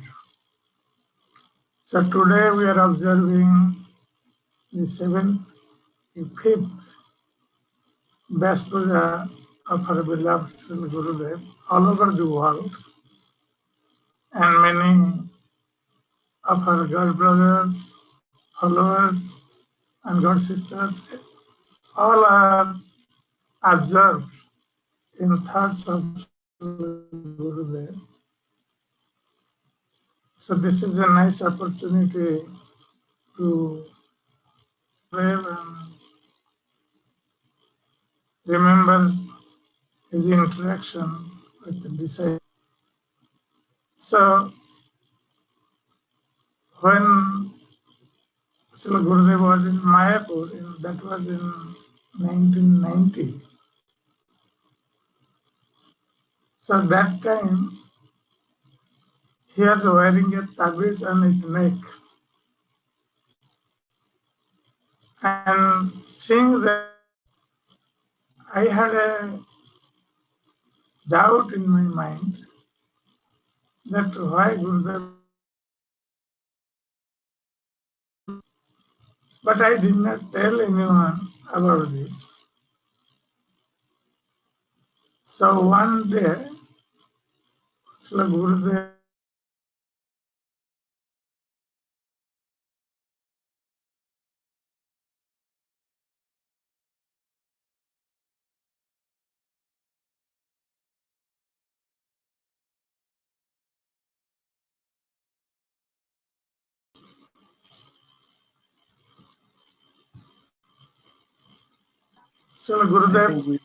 he went to take bath and can you hear me? Because that time he was attending GBC meetings, and this was his daily schedule. to go to take bath in the Ganges at the noon time after the meeting. So that day he went to take bath in the Ganges with his god brothers. And I was personally accompanying Sri Gurudev, carrying his clothes. So Sri Gurudev took bath in the Ganges and he was actually swimming. So Jayapataka Swami Maharaj and Gurudev, they are swimming and they went middle of the river. And I was surprised that there was a heavy stream.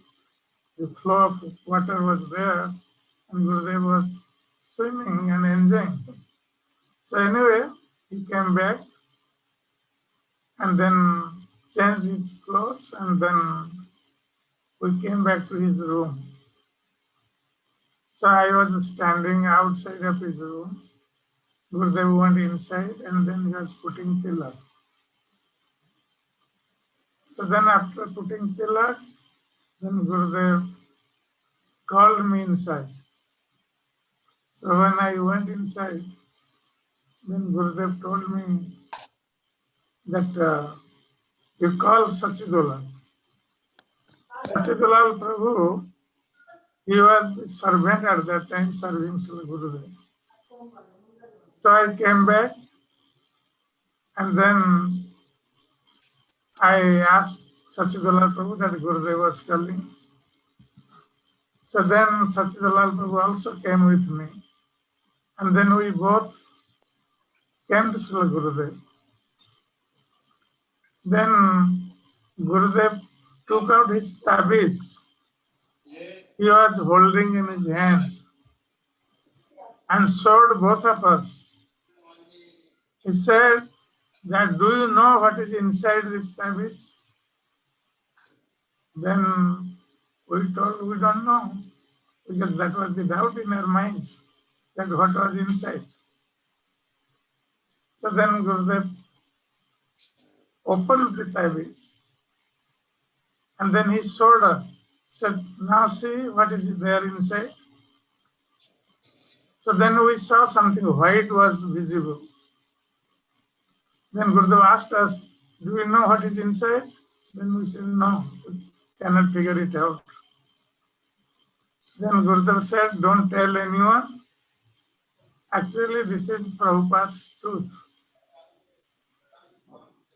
Then he closed the tabiz, then told both of us to go out.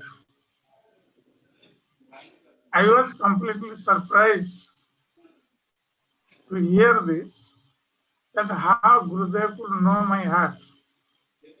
That I had a doubt in my mind and he's now clarifying the doubt. So then we both came outside and then I told Sachidulal Prabhu that, Sachidulal Prabhu, you know, I had some doubt in my mind about tabiz and Gurudev called us and then he clarified that what was inside. Then Sachidulal Prabhu told me that I had also the same doubt. And I had not told anyone about this. So none of us had told anyone about this. And Gurudev, he understood our minds and he clarified. So it shows that how Gurudev knew the heart of the devotees, heart of the disciples. And according to the scripture, actually Gurudev replaced Paramatma. So Paramatma in the form of Gurudev, Sri Guru, gives direction, understanding the mind of the disciple. So Sri Gurudev understood our mind and clarified the doubt which we had in our mind. So then I understood that Sri Gurudev was not an ordinary personality. Because he was just representing Paramatma and he understood our mind and clarified. So this is the duty of Sri Guru, that when the disciple has any doubt, then Sri Guru clarifies it. So after that, I became very astonished, and I thought Sri Gurudev was truly representing the parampara system, and he was a pure devotee, because the devotee who is pure in heart, he will be more close to the Paramatma, or the Supreme Lord, and he can understand the mind of everyone. So in that way, I developed much more faith in Sri Gurudev. And I have also seen in many occasions, Sri Gurudev would actually speak our mind. What is in our mind, he will speak out. So in this way, I had some association with Sri Gurudev in Mayapur. Another time, I was serving Sri Gurudev in Mayapur. And then every day at the bedtime, I used to go and make Gurudev's bed and put the mosquito net on. Then one day, Gurudev told me that now you go out, I want to sleep. Then I told Gurudev, I have not prepared your bed and your mosquito net. Then Gurudev said, I can do that. So saying this, Gurudev was actually teaching that sometimes the disciples would take it for granted that Gurudev was dependent on the disciple.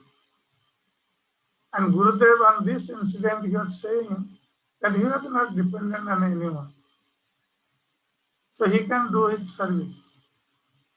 So I understood that that was the lesson Gurudev was giving me, that I would never think that Gurudev was dependent on me or on my service.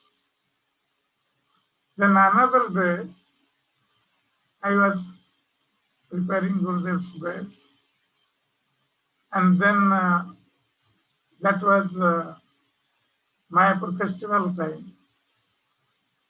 So I asked Gurudev that should I close the window or keep it open? Then Gurudev said, I don't know. Then I understood that Gurudev was trying to test my intelligence and also trying to know that how much I understand the heart of the spiritual master or the desire of the spiritual master. So then I decided to keep the window little open so too much wind would not enter into the room, so Gurudev would not feel cold at night. At the same time, he would also not feel stuffy if the window is little open. So I kept the window little open, then I came out of his room, and I was thinking that how Gurudev would feel at night. Then he would tell me the next morning if I was doing right thing or wrong thing. And then next morning when I went, Gurudev didn't tell me anything about the window keeping open. So then I thought maybe that was all right and that was suitable for Gurudev. So I did the same thing every day. And another time in Vrindavan, Gurudev was taking some puppies and milk at night. That time Sachideva was serving him, and I had gone to see Srila Gurudev at night, and I was talking with him. Then at the end, Gurudev told me that go and get my prasad. So I went inside and asked Sachidanand Prabhu for Gurudev's prasad. Then he handed over to me some milk and some coffee. And then I brought it to Sri Gurudev. So when I kept it in front of him, then Sri Gurudev asked me that is it offered? Generally, he does not ask this thing always. But that day he asked me that is it offered? Then I told Sri Gurudev that Sri Gurudev, I don't know because I have not made the offering. So then Gurudev told me that go and ask Sachidanand. So then I came back and asked Sachidanand Prabhu that was the prasad offered? Then he told me that I have made the offering to Srila Prabhupada. So then I came back and told Srila Gurudev that Sachidanand Prabhu is telling that he has offered it to Srila Prabhupada. Then Gurudev told me, call Sachidanand. So then I went back and called Sachidanand Prabhu. And then we both came back. Then Gurudev instructed. He said that what is this offering to Srila Prabhupada? In the scripture, it has been stated that offering should be made to Krishna and Krishna Prasad should be offered to Guru. But there is no such mention that you offer to Prabhupada or Guru directly. Because sometimes it happens that devotees, when it is not very convenient to offer to Krishna, or the foodstuff is not actually worthy of offering to Krishna, then they take this easy way of offering to Prabhupada and eat it. So Gurudev taught it that every offering should be made to Krishna. And then that Krishna Prasad should be offered to Guru, and everyone should take Krishna Prasad. If it is not worthy of offering to Krishna, then we should not even eat it. So that was the teaching he was giving. And then another time, that was in Govardhan. So Gurudev was very fond of Brajvasis. And always he wanted to be in a Brajvasi mood. So whenever he would come to Vrindavan, his room in Vrindavan was very simple, maybe 7 feet by 8 feet room. That was his bedroom. And he had no air conditioners or coolers. And he was living in a humble way in that room, like the Brajvasis. And one time he came to Govardhan, and there was one Brajvasi Brahman. He was coming to our ashram in Govardhan. And we always invite him to take prasad. So he was very happy to take prasad. And when Gurudev would come, he would see that Brajvasi Brahman. And he would like him. So sometimes from America, when he would write me a letter, Then he would ask me in the letter that whether that Brajvasi Brahman was coming to our ashram or not. So he was remembering that Brajvasi Brahman because he was very fond of him. So one time Gurudev had come to Govardhan, and then he was sitting outside of our ashram in the garden, facing towards Giriraj Govardhan and chanting his japa. So that time, there another chair was also next to him. So that time that Brajvasi Brahman came and he sat next to Gurudev and started talking to Sri Gurudev in Hindi. And I was sitting behind. So then when he was talking to Sri Gurudev in Hindi and Gurudev was chanting, then I thought that this Brajvasi Brahman is disturbing Gurudev in his chanting. So then I called him to sit with me. But that Brajvasi Brahman, instead of coming to sit next to me, he just left the place and went out. So when Gurudev saw this, he was very furious. Then he chastised me and told me that why did you send him away?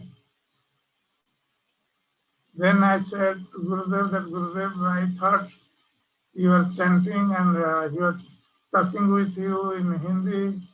So I was thinking that he was disturbing you in your chanting. Then Gurudev said that I was not disturbed by his talking, but now I am disturbed by you, that you send him away. So then hearing this, then I called that Brajvasi Brahman back and asked him to sit next to Gurudev. So then he came back and happily he sat next to Gurudev. So in this way I could understand that how Srila Gurudev was very fond of Brajvasi Brahmins and he was always in the mood of Brajvasi. So sometimes he would go to Rasastali and I would drop him at Rasastali and then he would chant there, do his bhajan at Rasastali alone. And he would come back in the tractor's back, hanging in the tractor's back like the Brajvasis do. And another time also, Gurudev had visited Govardhan. While going back, I was going to arrange a taxi for him, but he said, no, I will not go in taxi. I will go in public transport. So I was worried that how Gurudev will go in public transport because it was always crowded, very, very crowded. So Gurudev said, no, I will go in the public transport like the Brajvasis are going, so I can go also. Then we took Gurudev and they put 2-3 people in one seat. So I thought if Gurudev will be sitting and they will put another 2-3 people, then Gurudev will be in difficult. So I paid extra to the driver not to put anyone with Gurudev. And I told him that he would sit there, you don't disturb him. You take whatever money by putting another 1 or 2 passengers in that seat, I am giving you that money. You don't disturb. So in that way, we arranged for Gurudev to come. So in this way, we see that whenever Gurudev comes, He always, with great simplicity and humility, he would visit all the holy places. We would always go with him, and he would even roll on the Braja's dust, hearing Krishna Katha, visiting different holy places. So in this way, he would always remain observed in the mood of Brajvasis and their love for Radha and Krishna. Sometimes he would write to me from Dallas, and he would write that you are very fortunate that you are staying at Govardhan. I am not so fortunate to be in Braj. That's why I have to preach and become qualified to stay in Braj. That was the humility he was depicting. So I would write him back that, so Gurudev, you are real Brajvasi and you are really qualified to stay in Braj. I am not qualified to stay in Braj. This is only by your mercy that you have given me place to stay in Braj. So that was the mood so Gurudev would always carry. And always he was a great scholar. He had written so many books, many dramas according to Sanskrit drama style, according to Bharat Muni's Natya Shastra, and that drama Jagannath Priya Natak, that was drama of Lord Jagannath. That was a unique book in English language. For the first time, Gurudev wrote in Sanskrit drama style. And the another drama he also wrote on Prabhupada's final pastimes. And he had written also so many spiritual novels like Servant of the Servant, the Yoga for the 21st Century. So those books are very unique. And anyone who reads Servant of the Servant, he will be a great preacher. So today also, this Servant of the Servant is reprinted and inaugurated again for the public because it was not available in India. So I would request those who have not got this book, Servant of the Servant, they must read this book. This is such a nice book, and Gurudev was so expert in writing these books that anyone who will read this book, he will be a great preacher and he can make many, many devotees. So this book is available in mayapurshop.com online, and this book is also for Gurudev's appearance day. It will be transported free of cost. So those who have not got this book, they should also get this book, Servant of the Servant. And know how Gurudev was a very powerful writer. And he was also a very powerful speaker. Anyone who will hear his Bhagavatam lecture, he must become a devotee. Gurudev was making so many devotees by his speech because his speech was very pure and penetrating to the heart of the listener. And also, on philosophy, Gurudev had also written, he has written many books, and his thesis, paper on Srila Prabhupada, that is also published now, A Living Theology of Krishna Bhakti. So Gurudev was actually very, very intelligent, and Srila Prabhupada's right-hand man. He was helping Srila Prabhupada in so many ways to establish this Krishna consciousness movement and devising different ways for preaching Christian consciousness, and his greatest preaching effort is in China, where he had met hundreds, thousands of devotees in China, which was a very difficult place. So, Srila Gurudev was a great devotee, scholar, writer, preacher, that's everything. And Prabhupada's trusted man, right hand man. So on this occasion of his 75th Vyasa-puja, actually this is Platinum Jubilee year, so Gurudev's Vyasa-puja or appearance day.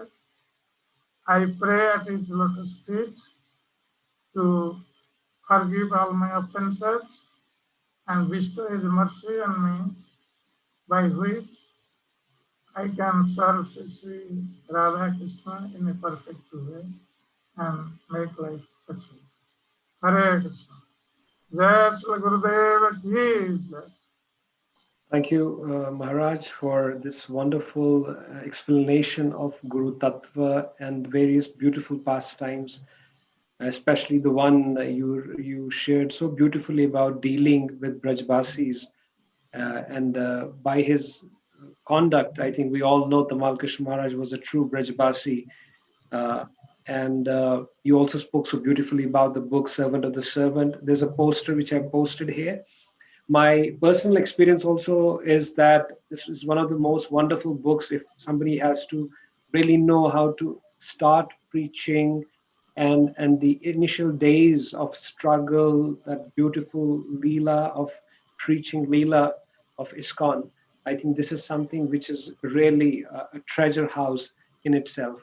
And we're going to have play a very quick short video. It's a very small video, but I would request all the devotees, especially I would request now Haribol Anand Prabhu, Tulasi Priya Mataji, and Vinodini Radha Mataji, and Nityanand Ram Prabhu to be ready for your quick offerings for Tamal Krishna Goswami Maharaj.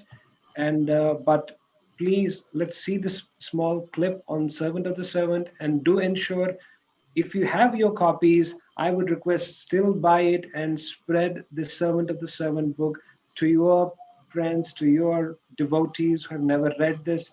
I think they will have an intimate connection with Tamal Krishna Goswami Maharaj, because our connection with Maharaj is not limited to just this particular yearly function or Vyasa-puja celebration, but it is going to be a connection for life. And for that, Tamal Krishna Maharaj's books like Servant of the Servant could be an integral part of that connection in our life. So I'm going to play this small video, and after that we will have the following offerings by the devotees. Thank you, Maharaj, again. Hare Krishna.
This was the video about Servant of the Servants. It's a humble request to all the devotees to grab a copy,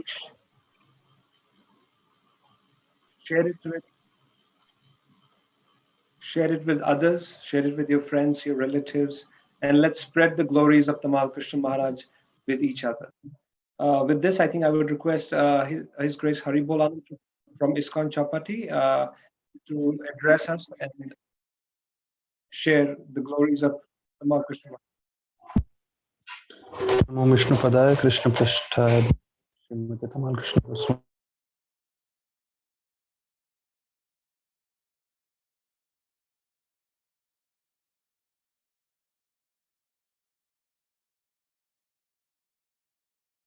Haribol Anand Prabhu, you may have to unmute yourself.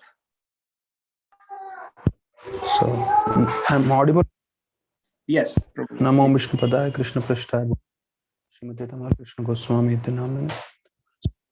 It was 2001 when Maharaj had to Bombay. It was the year of Maha. Happens every 12 years. So I had to take care of Maharaj. We 2-3 days time, and was with him all throughout. And one thing I would like to share, especially about the Mahakumbh, with him in the room, and this Mahasna things were happening, and Maharaj just revealed his heart intelligence. He said the best way to take bath is not to go with the crowd, where lakhs of people go for bathing. What you should do is go on the opposite side of the river, take a boat, come this side, the center of the river, just take bath and go back. Maharaj showed that you don't need to rush all these lakhs of people, but you can use it intelligently, go the other way around and get the same benefit. As soon as he arrived at the airport, we put all his luggage. I put it in the back of the car, and we started. He said, "Stop," and he said, "I stop myself from becoming a manager, and that's how he trained me. I have to personally see whether my luggage is properly or not." So, minute details he would take care of. And we reached house, and he was the one who was driving. Haribol Anand Prabhu, could you keep the microphone close to you? Yeah. Okay. Okay. So we arrived at Srinathji Prabhu's house. It was the first time in 25 years of that. On that particular day when Tamal was supposed to stay at his house, current just went off, and never had happened before in their building.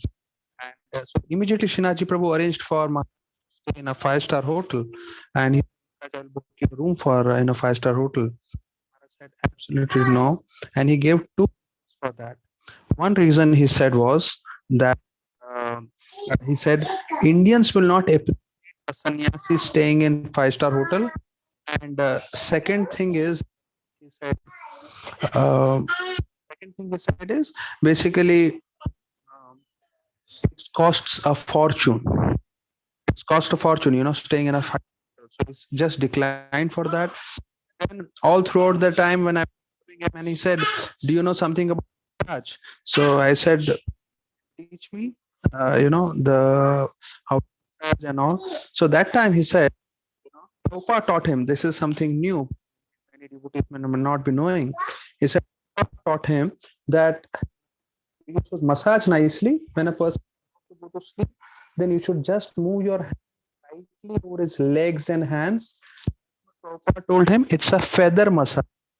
Feather means pankh ke jaisa, Slightly Prabhupada trained him, and he told me to do it when I'm about to go to sleep. Feather massage and lightly move your hand. So still I remember that that time his teachings. I'm fortunate. Then what happened was Maharaj was staying in in Shinaji in the temple, because the reason he didn't wanted to stay in the temple was wanted to take rest. So she told Shinaji Prabhu's house that please don't wake me up in the morning. But to our surprise, he was there 4 o'clock in the morning and with sannyas danda and said, I want to go. And so I just accompanied. And we just went downstairs building, and there was a big garden. And while walking, he said, "Why these Indians stand?" I said, "What? They are walking anti-clockwise. They should be walking clockwise. They should be around. They are going around the opposite direction." Then he said, "Okay." So walking, then there was someone ahead of him. He said, "Okay, let's go and let's beat him. Well, let's walk fast." And he said, "That's what my I always like to compete and like to come ahead." So uh, at the last moments, when he was there, he was, well, he was given all kind of fancy items to eat. So he just, very casually said, "Eat all these things to my servant. Give me a simple. I am happy with that."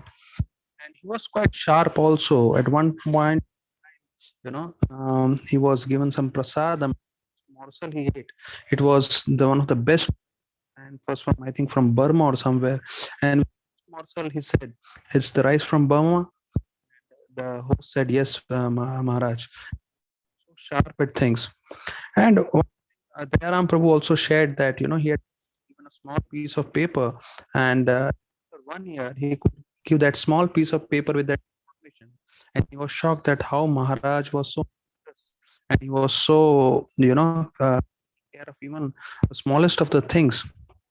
So I'm very grateful to the organizers to giving me this opportunity to share some experience. And the last, I would say, Tamal Krishna Maharaj, how he made the rains, and all the newspaper came with the article, Hare Krishnas are the rainmakers.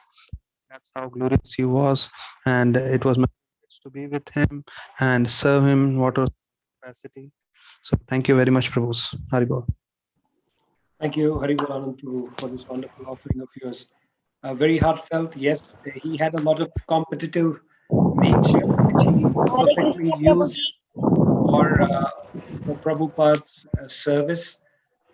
Reminds me when Prabhupada told him once, he told to Prabhupada, he said, "Srila Prabhupada, the devotee, the BBT is not able to keep up with the pace of our distribution." And Prabhupada said, "Yes, they are not able to keep up with you, but you are not able to keep up with me. I am 3 cantos ahead of you."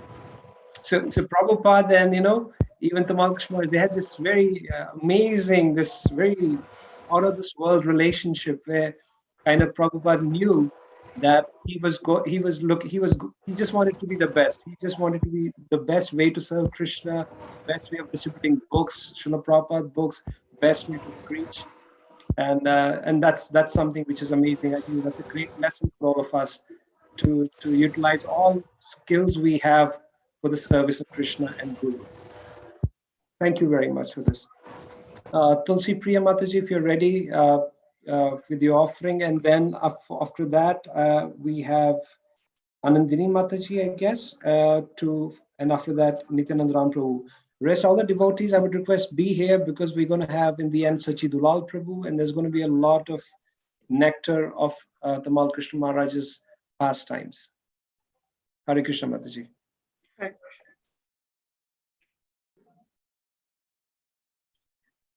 Hare Krishna. Yes. Namo Om Vishnu Padaya Krishna Prasthaya Bhutale Srimate Tamal Krishna Goswami iti namine. Namo Om Vishnu Padaya Krishna Prasthaya Bhutale Srimate Bhakti Vedanta Swami iti namine. Namaste Saraswati Devi Gauravani Pracharini Nirvishesha Shunyavadi Paschatya Deshatayani. First of all, thanks to Madan Mohan Mohini. She gave me this opportunity to speak about Maharaj. Since last 8 years, I'm visiting Mayapur. I never missed that opportunity to serve Maharaj Samadhi. In fact, one day, one devotee asked me, Maharaj disciple, "Are you Maharaj disciple?" I said, "No, unfortunately, I am not." Then, of course, they gave me lots of services. When I was there one time, when Maharaj Vyasa-puja was there, I was there. They gave me the opportunity to serve Maharaj. But I have written one small offering, which I would like to share with you all. Hare Krishna, dear Maharaj, please accept my humble obeisances at your lotus feet. All glories to Srila Prabhupada, all glories to Guru and Gauranga. Maharaj, among the first things that comes into my mind whenever I visit Sridham Mayapur is that I will get your darshan as well. I look forward to visiting you at your samadhi so much. This year, I was giving special mercy and I was able to bring 3 girls to whom I mentor. I try to explain to them your glories and the amount of effort you put in our glorious temple at Mayapur. Maharaj, I know that it is a glorious and joyous occasion when pure devotees re-enter the pastimes of the Lord. However, I was devastated when His Holiness Bhakti Swami Maharaj and His Grace Pankajangi Prabhu left this world. Maharaj, I may never have had your Bapu association, but your Vani association is of utmost importance to me. I feel so much mercy flowing from you, whether when I visit your Samadhi or listen to your lectures. My earnest request to you is to always keep showering your mercy on me. Thank you so much, Maharaj, for everything. Your insignificant daughter, Tulsi Priya Devi Dasi. Thank you so much for giving this opportunity. Thank you. Hare Krishna. Thank you very much, Mataji, for your heartfelt offering. And we hope and pray that your service at the Samadhi Mandir of Maharaj continues throughout this lifetime. Thank you. May I request Vinodini Radha Mataji from Calcutta to please give her offering, and Nityanand Ram Prabhu, please be ready with your offering as well. Thank you. Thank you very much. Namo Om Vishnu Padaya Krishna Prasad Bhutale Srimati Tamal Krishna Goswami. I would like to read from my offering this year. Respected Maharaj, please accept my most humble obeisances at your divine lotus feet. All glories to Srila Prabhupada, all glories to your holiness. Dearest Maharaj, on this most auspicious occasion of your Vyasa-puja, I want to express my heart to you. I have often heard that on the appearance day, the Vaishnava Acharyas become even more merciful. Therefore, how could I let go of this most wonderful opportunity? I have never met you personally. However, when I think of you, I feel I know you. Sometimes when I pray to you, you respond in the most wonderful way.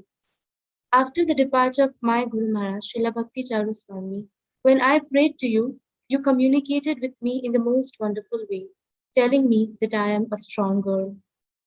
How wonderful is Srila Prabhupada's arrangement. We don't need these material ears to hear our spiritual masters.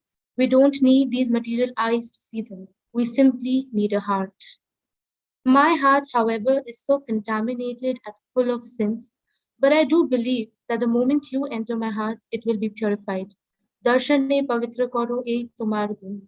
I therefore beg you, please purify my existence so that I may place your lotus feet within my heart and worship you forevermore. My dearest spiritual master, in a family, it often so happens that when a child is away from his father, he runs into the care of his uncle, knowing well that his mighty shelter will keep him secure and safe. With this same hope, I surrender to you. I am very weak and handicapped. By myself, I am not capable of anything. I simply depend on your mercy. You are like the brightest shining sun. With bare eyes, one can never see the sun. However, the effulgence of the sun is the evidence of its presence. Similarly, with my material eyes, I can never perceive you. But your presence is constantly felt in your instructions that are like the effulgence of the sun. Your auspicious presence in my life has brought me such great fortune.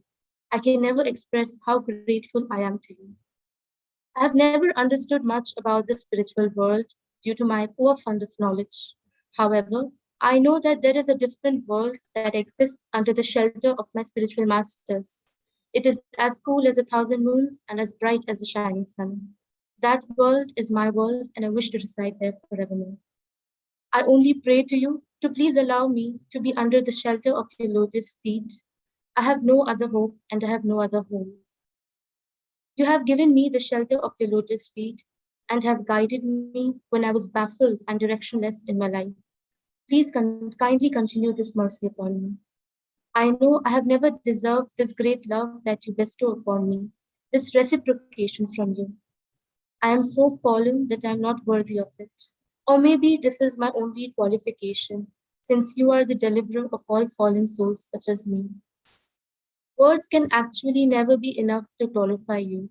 Nevertheless, to end with, I would like to offer to you this poetry titled As Bright as the Shining Sun, which I wrote for you. I walk lonely this much today, there is no auspicious sign, but you look at me with grace, and somewhere you have shined. Your smile has enlightened my mind, although I cannot see. How could I have ever forgotten? Your holiness is sheltering me. Thunder strikes within my heart with grief and fear such. But there you stand, shining, my Lord, to heal me with your touch. I have faith, Almighty Lord, in your most wonderful love, to deliver me from all my sins, although I didn't deserve. O shining grace, art thou hearing me? How could I have ever forgotten? Your holiness is sheltering me. I felt so lost and so lonely as I cried all this while. But as I meditated on your lotus feet, you so wonderfully smiled. You have shined, and all hymns have rhymed, and the world seems full of bliss. This way you have stepped into my life, and all grief and pain dismissed. I thank you, Lord, a million times that you this way have shined, like the brightest shining sun, my Lord Master Divine. With love and prayers at your lotus feet, your loving spiritual niece, Vinodini Radhika Das. Thank you very much, Mataji, for your heartfelt offering and a very, very beautiful poem and so instructive for all of us. Yes, we must take shelter at the lotus feet of Guru and Gauranga. Many times, many devotees feel, oh, disciples of Tamal Krishna Goswami Maharaj, and and I am not a disciple of Maharaj like that. One day I asked this question to Srila Bhakti Charu Swami Maharaj once in Vrindavan. And I asked, I said, Maharaj, actually a couple of devotees had the same question. And I said, why did Lord Chaitanya, behave differently with Kala Krishna Das, who did a grave offense, and Chota Haridas? He completely rejected him, although his offense was very, very subtle. And Maharaj said, because Kala Krishna Das was an associate of Lord Nityananda, and Chota Haridas was his own associate, and he wanted to teach by example, and then Maharaj said, which means the spiritual uncle is much more merciful than the spiritual father. So we all, admirers, followers of Tamal Krishna Goswami Maharaj, must accept this very beautiful answer which I received from Srila Bhakti Charu Swami Maharaj, that spiritual uncle is actually much, much more merciful than the spiritual father. So it's a great fortune of all of us, all the admirers and nephews and nieces of Maharaj, to have him as our spiritual uncle. So yeah, that's our great fortune. Thank you very much, Mataji, for sharing this wonderful offering. I don't know if Nityananda Ram Prabhu is there. Nityananda Ram Prabhu, if you're there, you can just unmute yourself and share your offering. If not, I can't see you. Then I would request Sri Bhagvat Seva Prabhu to please come forward and give your offering to Srila Tamal Krishna Goswami Maharaj.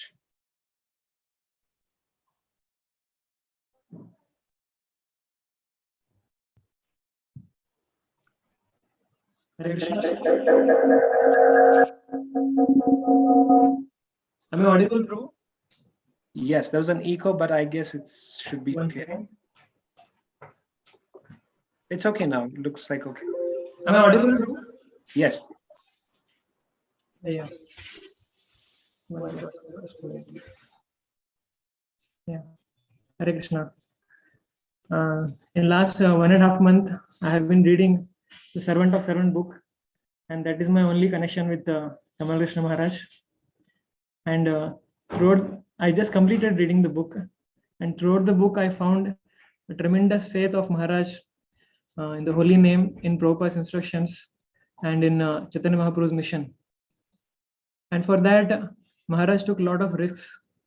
When he was when Prabhupada called him to London for preaching, in London, there were a lot of difficulties. Police was not allowing to hold Sankirtan. So at that time, Tamal Krishna Maharaj felt that we must have Sankirtan on the streets. Otherwise, how will Lord Chaitanya be pleased? So he organized a similar disobedient movement which Chaitanya Prabhu did at his time when the Khazi was not allowing. And Tamal Maharaj organized the group of devotees to hold a kirtan against the policemen and took a risk. So that was a foreign country for him, and it was a very cold weather, and police was very conservative. So finally, they had some strong Sankirtan on the street where police opposed, and they managed to complete their plan. And at this time, Maharaj's age was just 24, and in a foreign place, he was taking such a risk of even being caught by police and put into jail. So that was a risk that he took to fulfill the desire of Prabhupada and to spread Sankirtan in the foreign countries. And not only that, even when he was in India, Prabhupada called him at every place wherever he needed. When he was in Mayapur, he would count the bags of cement and he would do all the things. And I had heard that for construction of the temple, they would get all the rods and cements from Calcutta. And while transporting through the trucks, a lot of thieves would make some plans to get the construction materials. But Tamal Krishna Maharaj would sit at the back of truck in order to see that nothing is stolen. And even when the things were construction materials were brought to Mayapur, sometimes Maharaj would sleep on the iron rods and be around the cement bags even at the night while sleeping. So this was a very risky place for a foreign devotee to be in a place where a lot of Muslims were there. The very great risks were taken by Maharaj to fulfill the orders of Prabhupada and Chaitanya Mahaprabhu's desires. So he had a very strong faith in their instructions. And not only that, he was always bent upon fulfilling Prabhupada's desires. Besides this, he was also very loving and kind to the devotees, his god brothers. I remember when I was reading the section where Prabhupada called him from Los Angeles to London for explaining teaching in London. He was leaving from Los Angeles. He calls all the devotees, all his god brothers, and talks to all of them. And he appreciates each of them. And he gives a small photograph of Prabhupada to each of them. Such a photo that the particular photo in which the Prabhupada is doing particular activity will match the interest of the particular devotee. He tried to do that. So he was very personal in dealing with the devotees. And even when he went to London, he was very fondly missing the association of Vishnujan Maharaj, Jayananda Prabhu, and Gargamuni Prabhu, who were there in Los Angeles. And he tried to call Vishnujan Maharaj to his place, but he was not able to come because of the great responsibilities that he had in Los Angeles. And later on also we read in Radha Damodar Vilas and Sarvanta Sarvant how he had a very intimate relation with Vishnujan Maharaj and very fond memories. So he loved his god brothers along with taking care of the mission. So very amazing and very inspiring personality which I came across while reading this book. And Maharaj also presents many small mistakes that he did while serving Prabhupada in a very humble way. And although he did mistakes, but those mistakes are all for us to learn. And Maharaj also mentions that Narad Muni, when he was a boy in his past life, son of a Shudrani, he was also not pure. But at any stage of spiritual master's life, he should never be considered ordinary. That was the instruction Maharaj gave, that even when the disciple or even when the spiritual master is in a growing stage, he is showing us the way how to become a pure devotee. So he very nicely presents the small mistakes that he did while serving Prabhupada so that we can learn through that. And throughout the services that he did for Prabhupada, he always remained very loyal to Prabhupada. And in particular, his preaching zeal was tremendous. Wherever he went, he just made the devotees like anything. Especially the Radha Damodar bus party, every place they would make a lot of devotees. He was very fond of preaching and making devotees. such a high spirit of preaching. I could really experience that. I have not been directly into preaching till now, but after reading that book, I personally feel like taking initiative of preaching and organizing some programs for preaching. I'm very thankful to Maharaj for giving this opportunity, especially writing so many books and giving so many lectures, which are assets for us now. I seek Maharaj's blessings and to imbibe his qualities and continue to have him as a role model and remember him and get inspired. Thank you. Thank you very much, Bhagavad Seva Prabhu, for this wonderful offering. It reminds me of the last Vyasa-puja of Srila Prabhupada in 1977 in London. Tamal Krishna Maharaj spoke for Srila Prabhupada about his glories. And Maharaj actually in one time he was speaking about this, and he said, I spoke for almost 45 minutes about the glories of Srila Prabhupada, what he has done, how he has preached. And he said one time Prabhupada actually interjected, and he said, Prabhupada said, I learned most of my things from my father, except one. He said, publishing books. That I learned from my spiritual master, Bhakti Siddhanta Saraswati Thakur. And he said, during that lecture, or during that Vyasa-puja offering, Prabhupada 3 times he spoke. He said it was the desire of Bhakti Siddhanta Saraswati Thakur to publish books, print books, and distribute books. I have taken that to my heart. And he kind of spoke it 3 times. And Maharaj really felt it very strongly. It was the last Vyasa-puja of Srila Prabhupada on this planet. And Maharaj literally took it to his heart. And we know what records Radha Damodar Bus Party really created. Those stories are for legends. And it's so amazing that as you speak, how important are these books. And that is why we again request every devotee to please order as much as possible and keep it at home, distribute, gift, let the glory, let the nectar flow, let the nectar not stop. And as Sri Bhagavad Seva Prabhu said, he has got inspired by reading Servant of the Servant to preach. Maybe all of us, in every one of us, there's a preacher. Somewhere it's sleeping, somewhere it's little, in an awake state. So let's grab this opportunity, read these nectarian pastimes of Tamal Krishna Goswami Maharaj, and become a powerful preacher in the army of Srila Prabhupada. Thank you, Sri Bhagavad Seva Prabhu, for your wonderful offering. Next, I would like to then,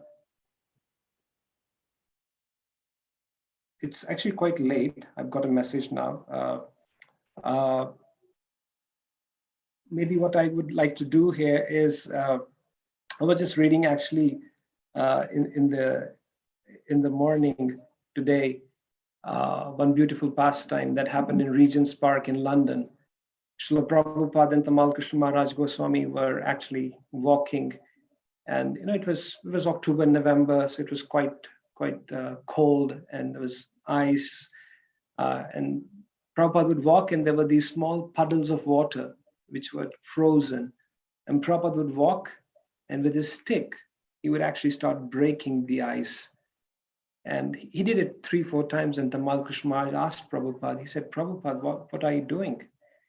He said, the natural state of water is liquid. So Prabhupada was trying to bring it to the natural state. And he said, this is illusion. This icy environment is like that illusion. So like this guru is breaking that illusion and bringing the soul in its right concentration. And then he said, Prabhupada said, near the trees, why there is no puddle in around the trees? And Maharaj said, well, I don't know, Prabhupada. He said, because under the trees, it's little warm. So that's why he said, during the winter, it's little warm under the tree. And during summer, it's little cool under the tree. And then Prabhupada just added, he said, maybe that's why Goswamis lived always under the tree, like that. And so many beautiful pastimes with Srila Prabhupada, numerous. I remember one beautiful, it's a very small one. Prabhupada was in Australia and Maharaj was setting up big pandal programs for Srila Prabhupada. And he wrote to Prabhupada that, about the pandal program, would you like to come? And Prabhupada, like an expert, as he was, and eloquent as he was, and Prabhupada sent a telegram to Maharaj. And the telegram was of course, very short. It said, you preach if mass. You preach if mass. I preach if class. So, and there are numerous other pastimes, of course, of Tamal Krishna Goswami. We can go on and on with that. But we are in this material world. And so, yes, we have a limitation of time. And but before we also close, I would like to also share one very important thing about what the amazing work which is being done by His Holiness Bhakti Gaurav Narayan Swami Maharaj. There's a place called as Angul. It's right in the heart of Orissa state on the eastern side of India. It's a place called Angul. And Maharaj is building to honor Tamal Krishna Goswami Maharaj, he's building a very beautiful Pushpa Samadhi Mandir of Tamal Krishna Goswami Maharaj. So you're most welcome, of course, to visit Angul and to visit this beautiful ISKCON center and visit maybe very soon the Pushpa Samadhi of Tamal Krishna Goswami Maharaj. So thank you very much again. I think that's all we have. But again, before we leave, don't forget to check out the links which I put on the chat box. It's about the whole social media, TKG Nectar, certain channels, WhatsApp groups and Facebook pages, and it's full of TKG Nectar. So if you really want to relish Prabhupada Leela, TKG Leela, please do visit those links. Also, there was this link about the book, Servant of the Servant, which has been published after 20 long years. It's been a long, long wait, especially in India. It wasn't available, actually. I actually got a copy from US way long back in 2009 or something. It wasn't available actually in India. So now this nectar is available in India, free shipping within India. So please do order your copy for your family and friends. And as I said, do visit Angul to visit the future upcoming Pushpa Samadhi Mandir of Srila Tamal Krishna Goswami Maharaj. And last but not the least, we'll now request my very good friend, I call her. She's been a great inspiration for me. And one of the reasons I'm here because of her is Madan Mohan Mohini, Mataji. And I would request her now, please share her heart with all of us. Over to you, Mohini.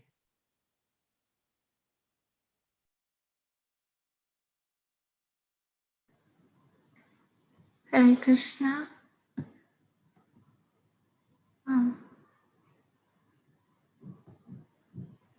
Somehow I'm not visible on the screen, I think.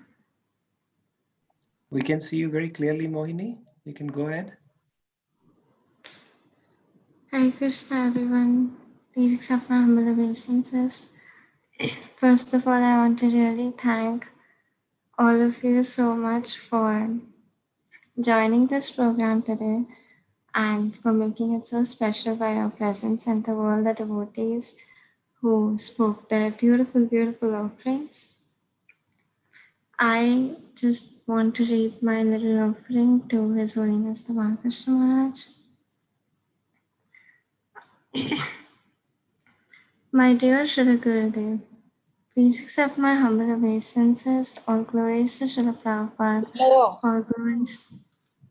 All glories to your divine lotus feet. कमाल कृष्ण महाराज मदन मोहन मोहिनी बोल रही है.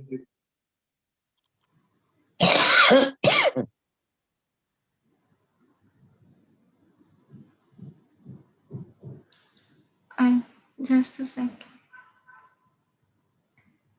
Okay. My dear Srila Gurudev, please accept my humble obeisances. All glories to Srila Prabhupada, all glories to your divine lotus feet. Thank you for being such a loving spiritual father. I'm so grateful for all that you do for me. Thank you for always showering me with your mercy and helping me through the experiences of my life. I pray that you will always do so and that you will never leave me. Please allow me to serve you eternally, and please keep me in your loving shelter always. I need you for me to survive. Happy 75th Vyasa-puja, my dear Shri Gurudev. I wish you were still here with us. I love you so much. You're so aspiring.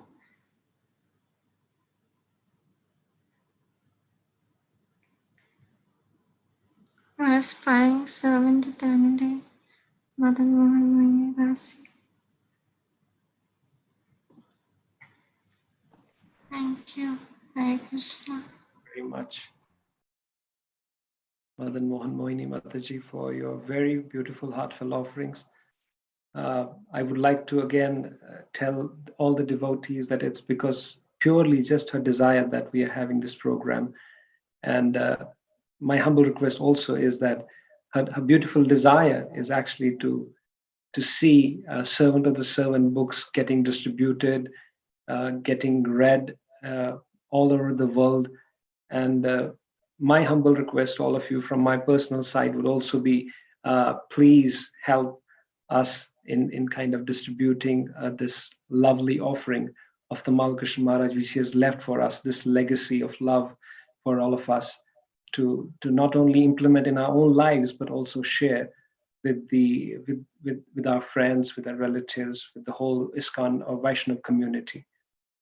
So thank you, Madan Mohan Mohini Mataji, for your wonderful offering. Thank you very much. So with this, I think we would like to end the program. This is just the end of this program, but we carry Tamal Krishna Maharaj and his teachings and his instructions in our heart and try to imbibe his instructions, his mood of serving Prabhupada. His integrity to Prabhupada's movement is unparalleled, and these are the life lessons for all the aspiring Vaishnavas, aspiring devotees within ISKCON community. So thank you very much for joining, taking your valuable time and being with us today on this occasion of 75th Vyasa-puja anniversary of Sri Tamal Krishna Goswami Maharaj. Hare Krishna, Krishna Krishna, Hare Hare, Hare Ram, Ram Ram, Hare Hare. Vancha kalpatarubhyascha, kripa sindhu bhaevacha, patitanam pavanebhyo, Vaishnavebhyo namo namaha.